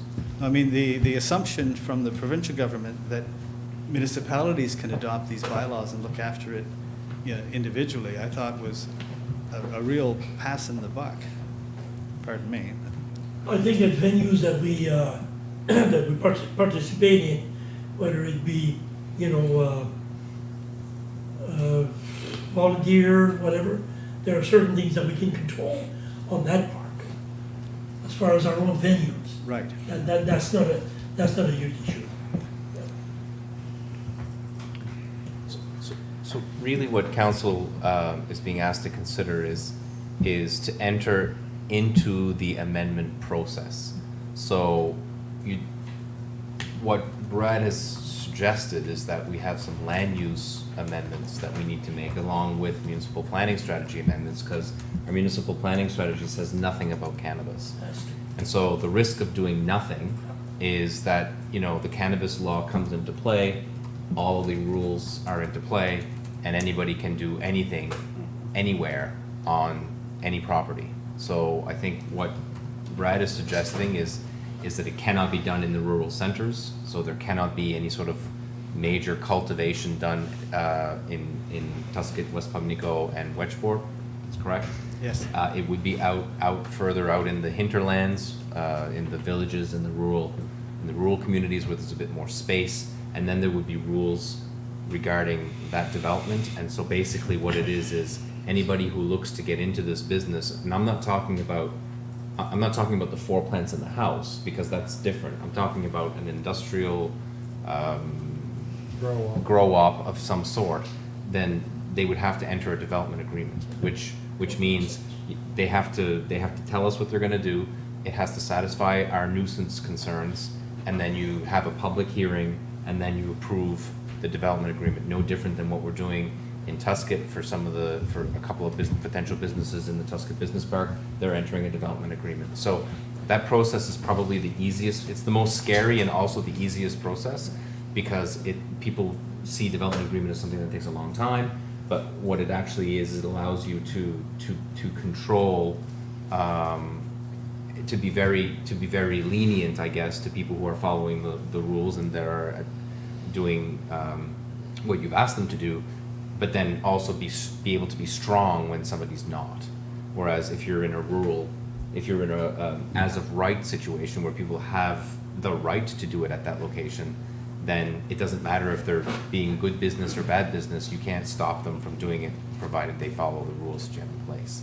So I would recommend to council that they authorize the work to commence, which means then Brad will go and make the amendments and present you the amendments to the MPS and LUB for decision.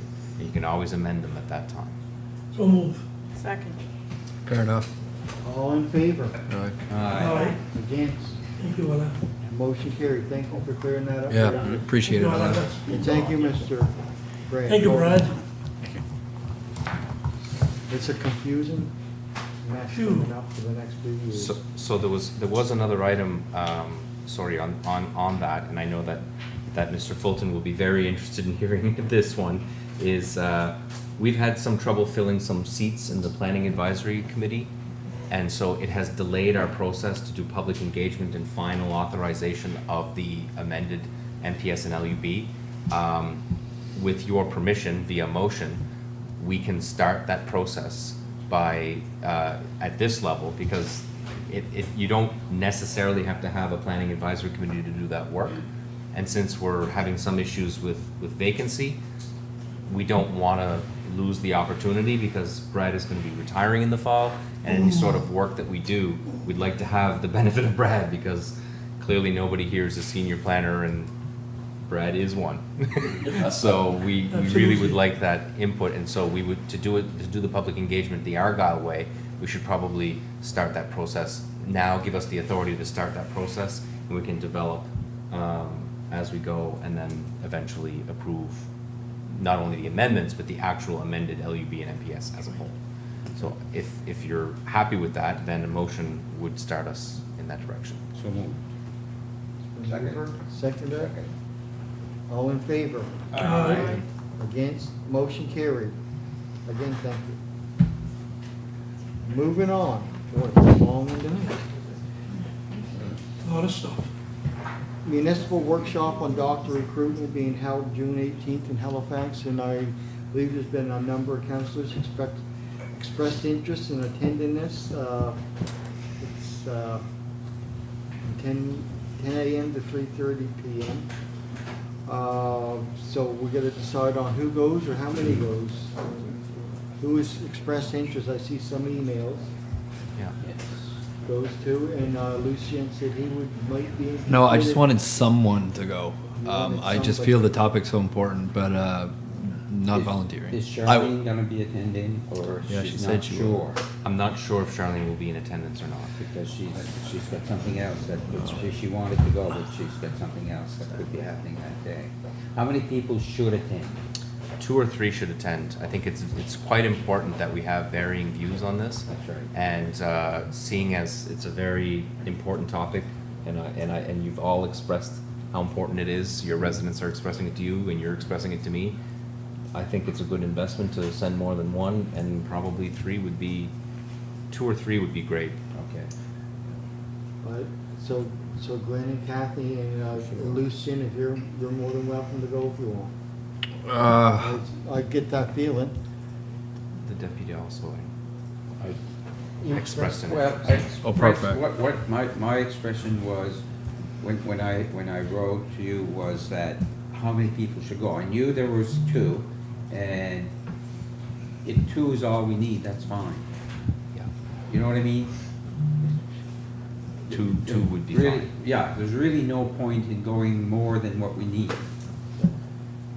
So can we have a motion? 2 or 3. Because I have no problem, you know, not going. It's, no. You're gonna wear your car, or Pardon me? you're gonna wear your I'm car. gonna wear my car and my, And the only thing I will say, that is good to know, because once you send in your registration fee of $75, yes. you do not get it back for some reason you can't go, No. but an alternative can go.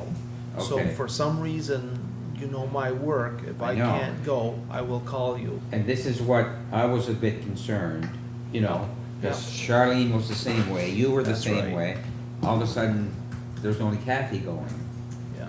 You know, we should have at least Yeah. 2. So, General- no, We don't need a motion on that, just a general consensus? Or would you like a motion? Whatever. yeah, Make a I think motion. just consensus. Yeah. As long as a couple people go. yeah, as long as a couple of people go, I think. And like you said, if you knew the day before that, because whoever's gonna go is gonna have to go the day before. That's right. It starts at 10 in the morning. Exactly, yeah. So, Oh, day before? yeah. I would say you're gonna have to Drive a probably, it's a long drive to city meetings and come back, Yeah. I think, but. But your name's gonna be on the top of my list for a fill-in, if I can't make it. Yeah. Okay, so we have a motion for these 2? Do we need a motion? Okay. we can So have a moved. motion. Second. Second. Good. All in favor? Aye.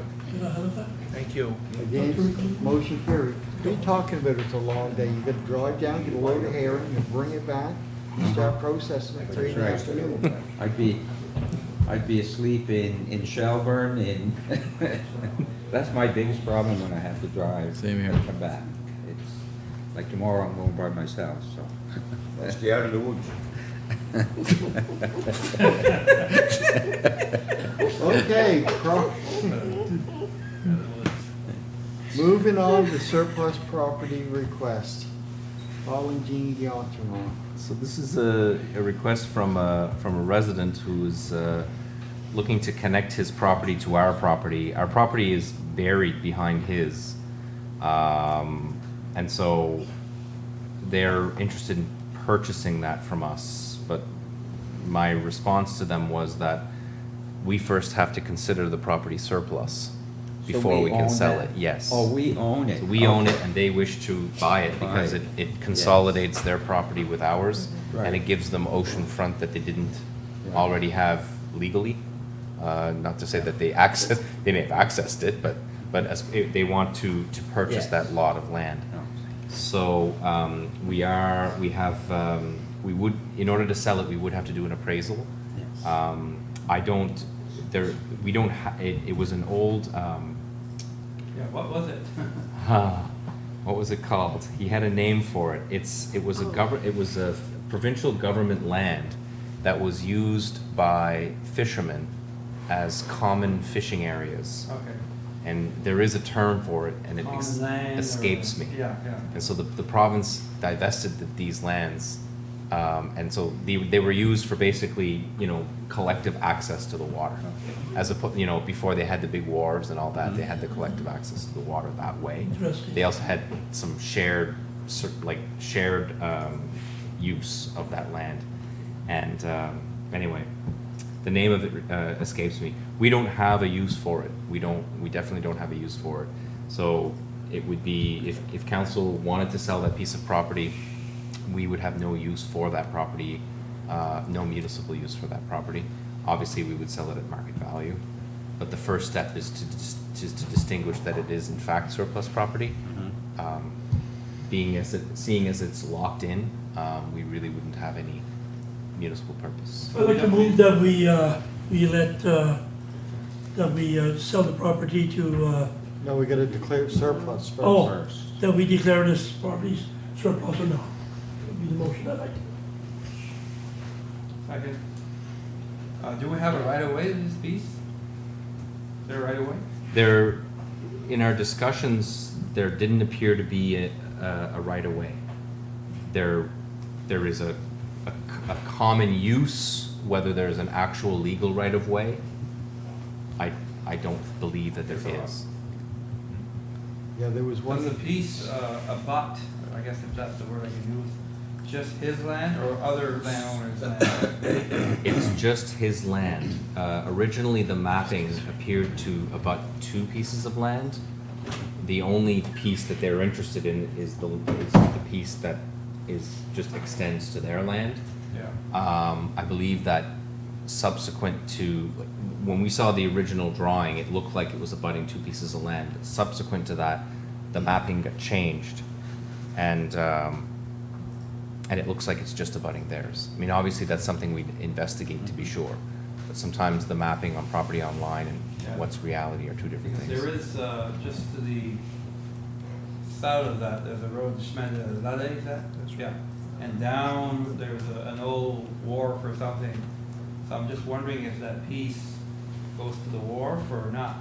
Because it only makes sense.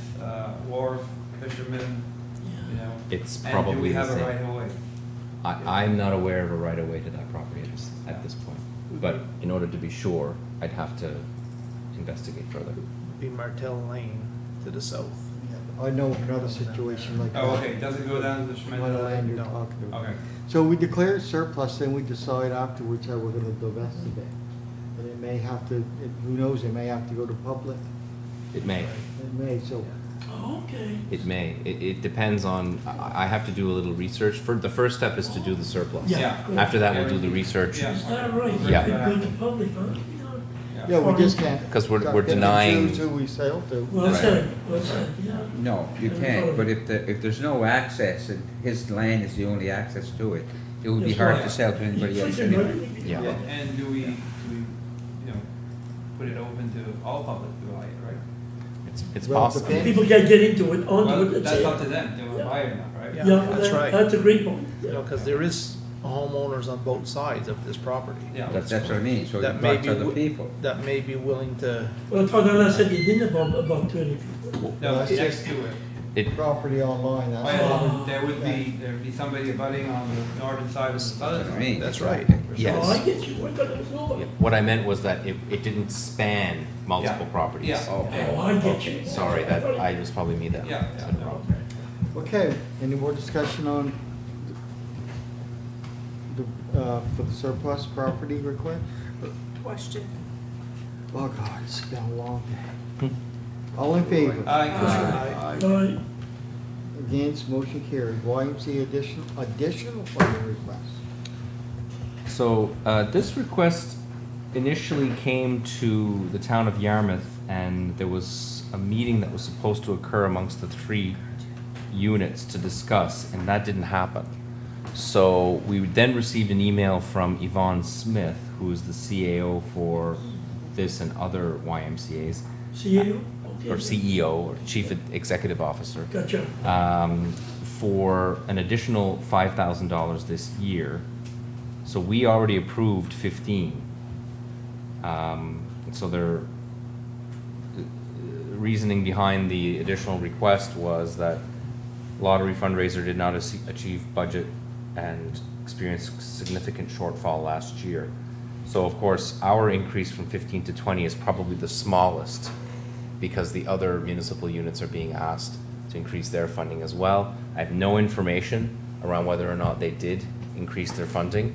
I guess this is an unusual request just because the timing is a little bit off. It's kind of like the same one we had with the musée, where the request came towards the end, if not when we were done our budget. So I don't have anything else to add to that request. We do have a copy of their financial statements, but I imagine that would just confirm what they're saying in the email. So So are they asking for another 20? We already got 15, or they're asking for an extra 5? the request is for an additional 5. Yeah. So this was supposed to go to the 3 units, is that correct? Is that what you said? But we never had a meeting we're having a meeting, they're setting up a meeting now. Oh, no, sorry, it's just the wardens and. Right.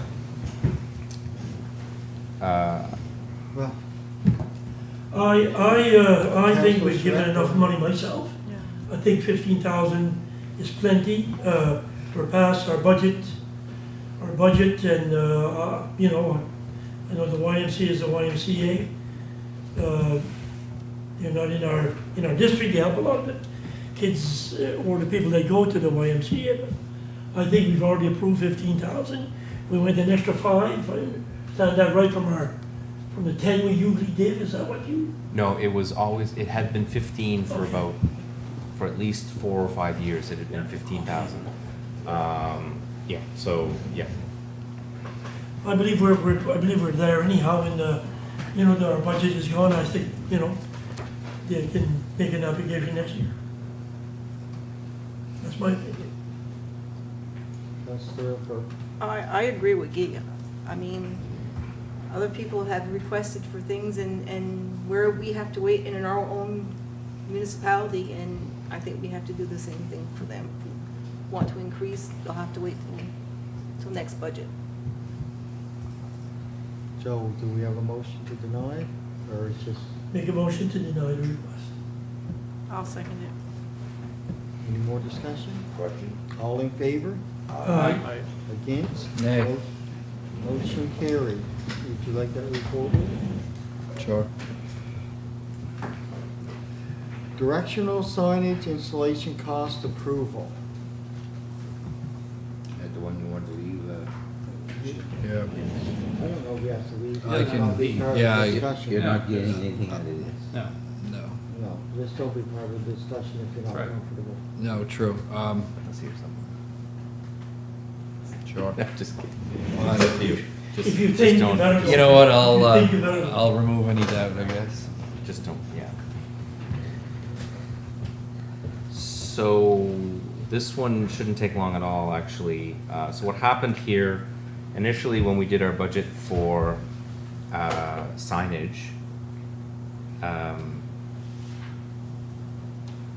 we made the presumption that we would have enough human resources internally in order to do it efficiently. What we noticed very quickly in the game was that was not gonna happen in an efficient way.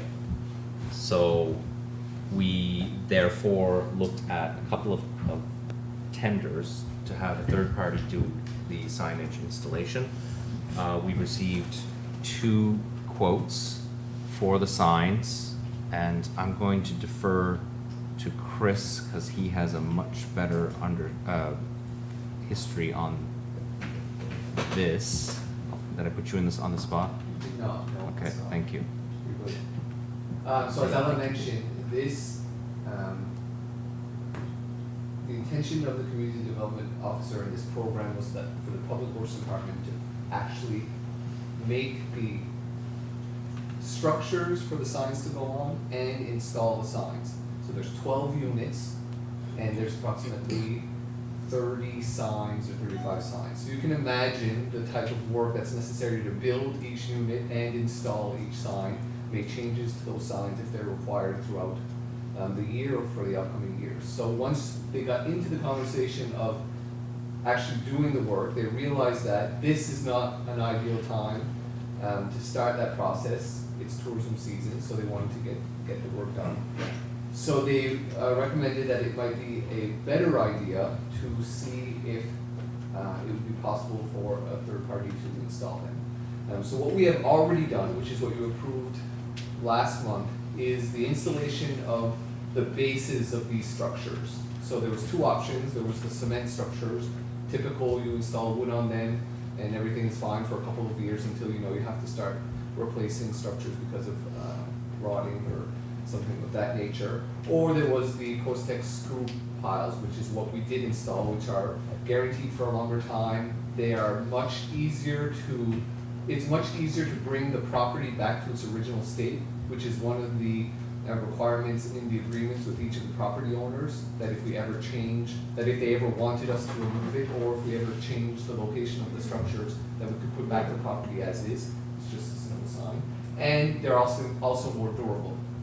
So that brings us to where we are now with actually deciding whether or not we want to create a wooden structure, or we have the option of, Charlene wanted me to show you the continuation of the metal structure. So we Definitely received, agree. pardon me? Definitely agree with that.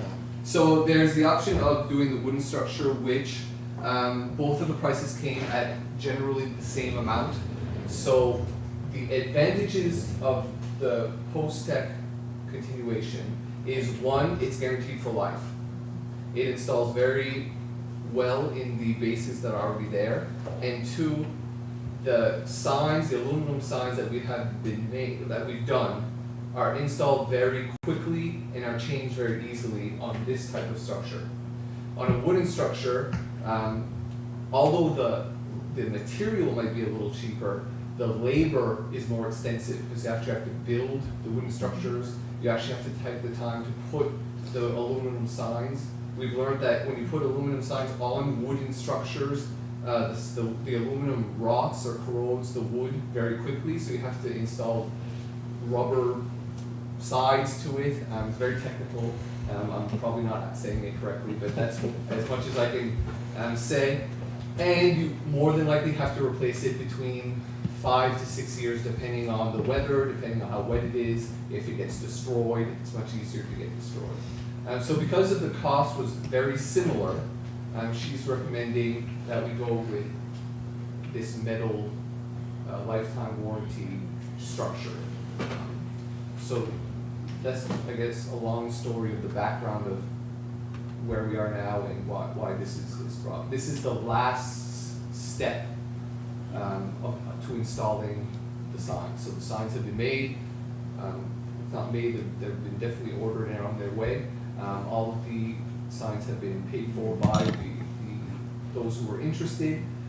There will be another round in September of those that didn't make the first round of purchasing the signs, but this is what we have to start, I guess, the actual direction of the directional signages. And what is the additional cost?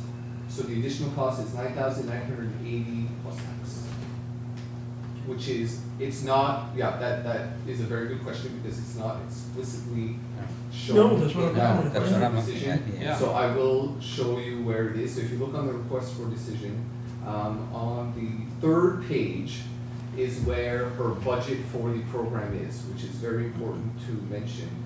So the first post-tech screw pile installation is what I had explained is the actual basis, which was $10,350 with tax. The signpost and sign installation is what we're talking about tonight, which is what we're looking for approval, which is $9,980 plus tax, which comes to $11,477. Okay. And then there's the cost of the signs, which is $4,680. The signs that were purchased this round, so not any future signs.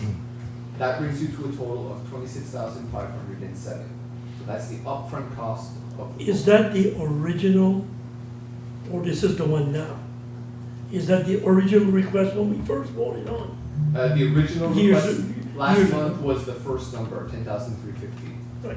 So the second number, the $11,477, is this one. But when we originally made a motion, Yes. these were not the numbers. Wasn't 26,507, right? I don't know what the original numbers were. I'm looking here. So then we're looking at the revenue from the 39 sign that have been ordered.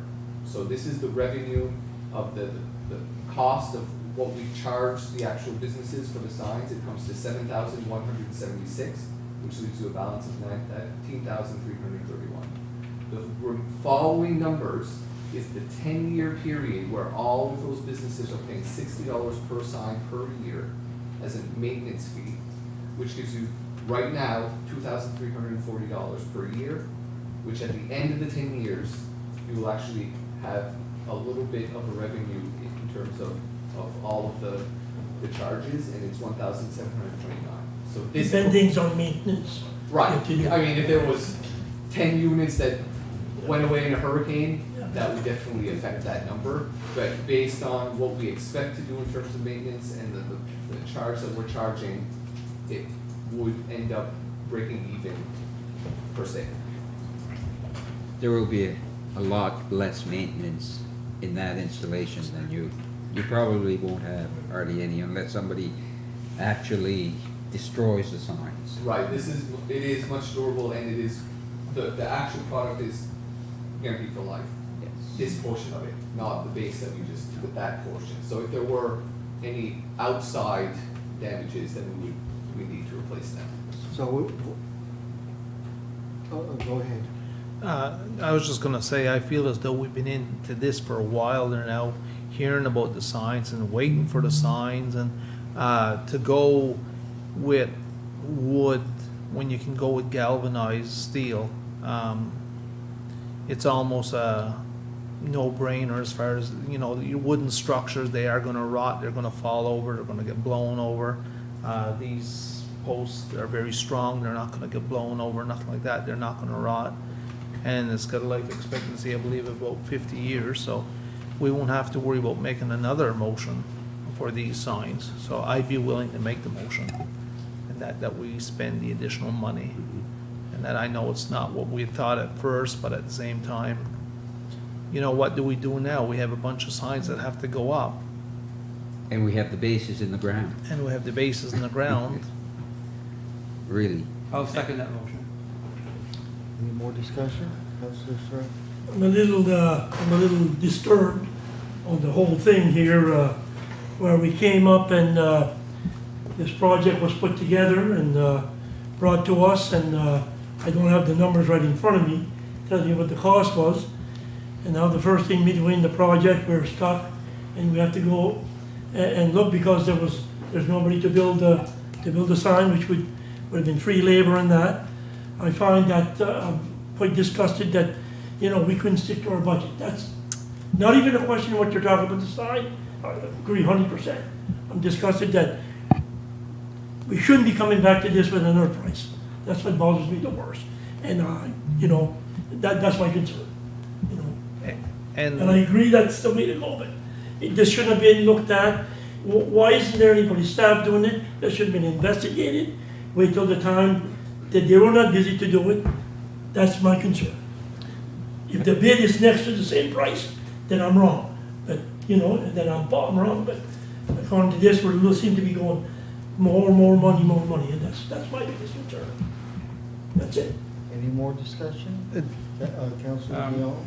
I know where you're coming from, Councillor Surratt, and I was thinking the same thing, but at the end of the day, these have to be put up, and if you look at the balance after, you know, the maintenance years, you know, we'll still be even. I don't think we were in this project to make money, were we?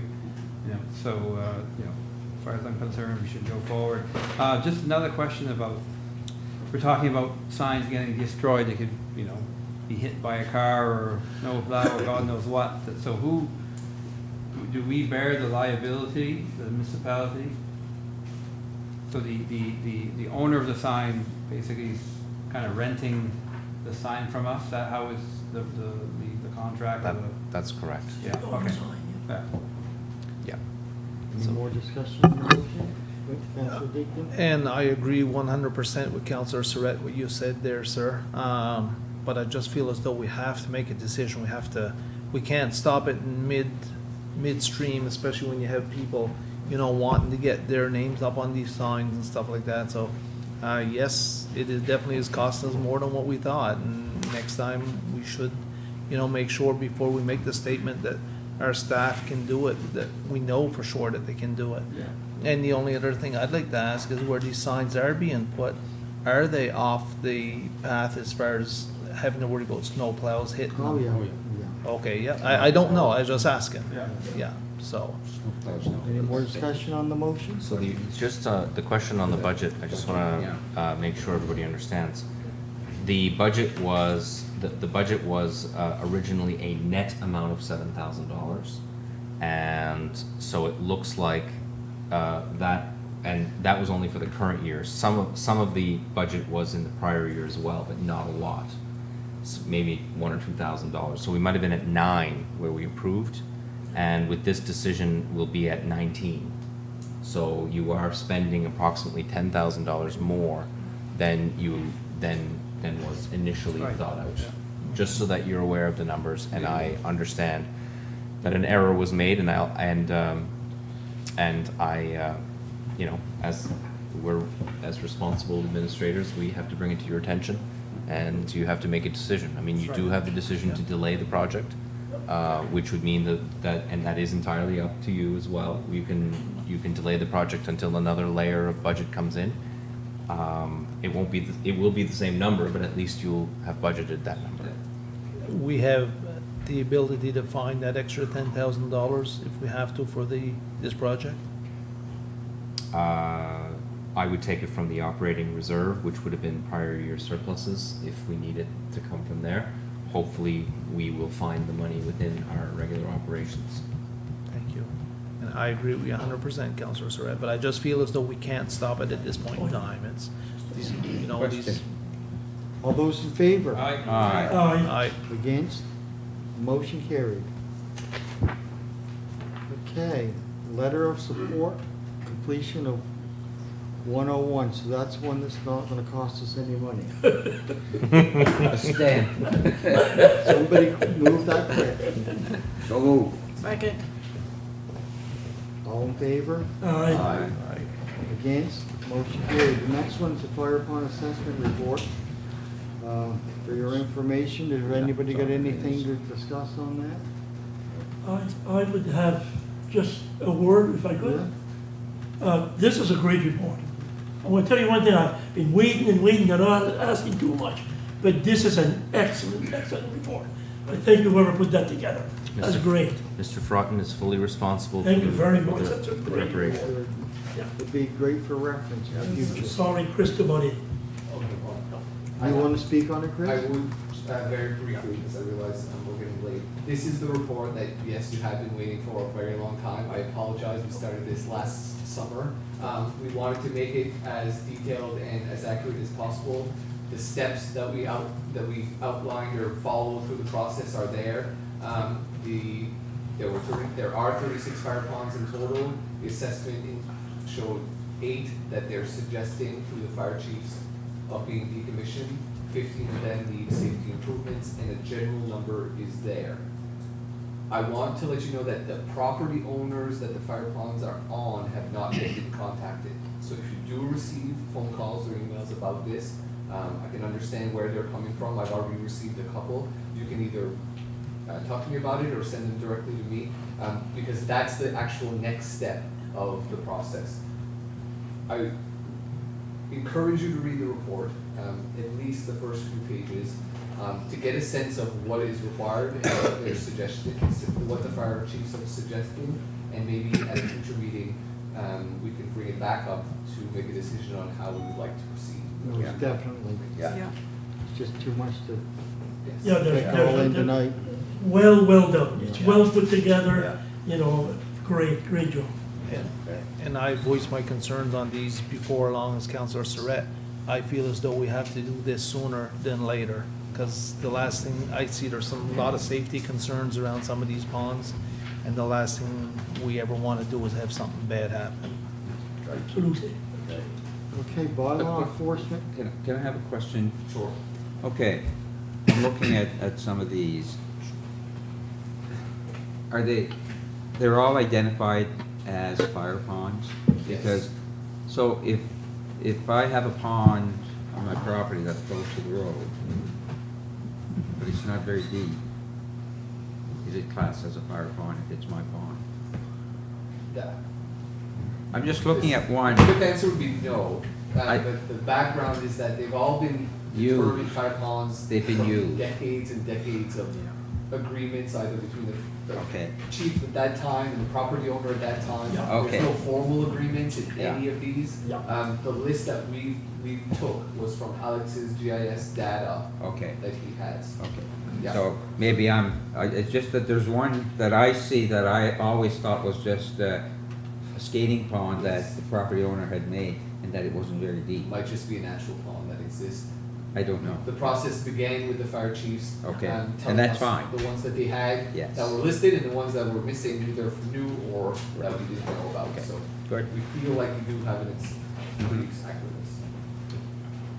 By law enforcement and fire inspection, there's nothing, information here, so It's just for information.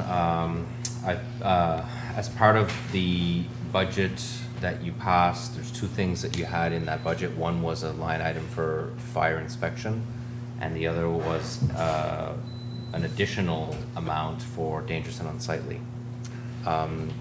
Just to inform you that I will be looking at engaging a part-time person to assist, particularly in the bylaw enforcement piece. We are looking at the potential of creating a clean team, which would be community cleanup that would assist those that need assistance in some of the unsightly areas, to try to create a solution that is more community oriented as opposed to us dropping a bunch of resources and only to have the problem reoccur. We don't have the resources to actually execute that right now. So utilizing some of that budget, we believe that it could pay off in terms of helping the community and enrich the community. And so the other is the fire inspection. That it's probably two part-time positions that will be listed. Just wanted to inform, and that it is included in the budget, and it is not full-time employment, and it might even be contractual. We're working on it right now, just so that you're aware. If you see the ads, you're the first to hear it. very good. Clean team. Yeah. I like it. Well, You deserve a slow clap for that. Okay, well, there's a team of us that have raised that as a potential solution. Excellent. Dangerous and unsightly has been an issue personally of mine for some time now, and I think that's a huge step forward. And that come out of that meeting way back at the Columbus. That was correct. That was one of the Yeah. meetings that initiated that for sure. I was there. Cool. Regional Emergency Management Organization, again, no attachment. I think at this point, we should probably defer that conversation to a more Okay. eager and alert group. What time did you get up this morning, Mr. Murphy? 4:30. Correspondence and for information, is there anybody that wants to speak on any of that? I don't want to speak on it very long, but just the point on item program acadienne 2024, so it's now official that we are in the application process. Conversations are ongoing with the municipality of Clare to determine best way forward in putting together the application in the 4 months that we have before. Like a joint application? Yeah, the joint Right. application together. And is it, who's spearheading the group? The municipality of Clare is the lead on the application, but it's a very detailed, extensive application that will more than likely require third-party help in terms of maybe hiring someone. And we're in conversations right now with past organizing committees to get a sense of kind of what to put into it. And once we get a better sense of that, we'll more than likely try and put a group together to move it forward. I hope we get it. Well, as you've seen, there we're one of two, so. Yeah. Thank you, Mr. Brock. Sorry. No, don't be sorry for nothing. That's great. That's the way I handle correspondence for information. I open it up for anybody who wants to talk. Absolutely. I like how you do that. That's good. Yep. That's good, yeah. And financial requests, community grants. Go ahead, Mr. LeBlanc. Actually, this one I think was, if I'm not mistaken, addressed to Councillor Murphy. Yeah. Councillor Murphy. That's right. Part of your. Junior, right? I can speak on it if you want. I spoke to him today about it too. Yeah, well, I would like to make a motion to give my $500 community grant to Festival Acadienne de West Wall. Festival Acadienne de West Wall, yeah. Gazebo gang. I'll second it. All in favor? Aye. Against, motion carried. Steel Island Old Baptist Meeting Place Society for Shingle the Roof. That's mine. Members of the 1906 Old Baptist Meeting Place Society would like to apply for a non-profit community grant, community district grant for the municipality for $500. I make that a motion. Second. In favor? Against? Motion carried. Councillor Nicole? I'd like Oh, to right. make a motion to give my last $500 to Ooh. Wow. these Audacieux and Quinnen for their Labor Day picnic. Second. All in favor? Aye. Against? Motion carried. Pubnico Monument Society? I'd like to give $500 to the Pubnico Light Monument Society. Second. All in favor? Aye. Against? Motion carried. This one is, Yes, it is. I'd like to make a motion that we allocate $500 to the Comité de Société anniversaire in Westport. I second that. all in favor? Aye. Against? Motion carried.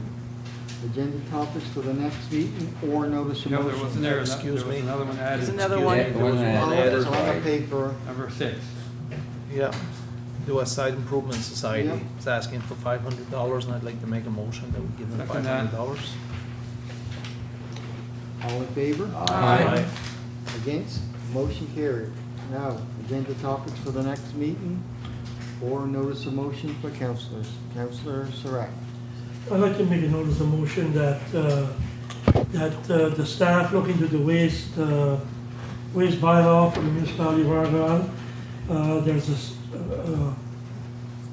waste bylaw that's been passed over to us from Waste Check, and Councillor Dartmouth and I were at the last meeting, and, it was, yesterday. The last meeting Waste Check was? Yesterday, right, that's right, I think. And also there somewhere. Anyhow, they were asking the other units who had approved it, and there's quite a few of them that have it approved, and there's ourselves and one more, I think, that haven't got approved. So I'd like for the staff to look at it, bring it up to council, so pass it on to council, we can have a look at it for our next meeting. And because without that, if there's any enforcement that has to be done by the bylaw, by the enforcement officer of Waste Check, he can't do it. He can't put a ticket, give a ticket to someone, unless we have an approved bylaw. So I'd like the staff to look at that and bring it to us, and we could have all the motion to, or not the motion, the bylaw to all of us, so we could have a look at it too, prior to the next meeting. It's been put on the agenda for the committee of the whole meeting. Thank you. We do have a bylaw in place. This represents an amendment to that existing bylaw. I reviewed that today, and I'm satisfied that it can be brought for your approval. Thank you. Very good. Thank you, Councillor Surratt. Question period. Nothing on Facebook? Nope, just comments. Adjourn. Just comments.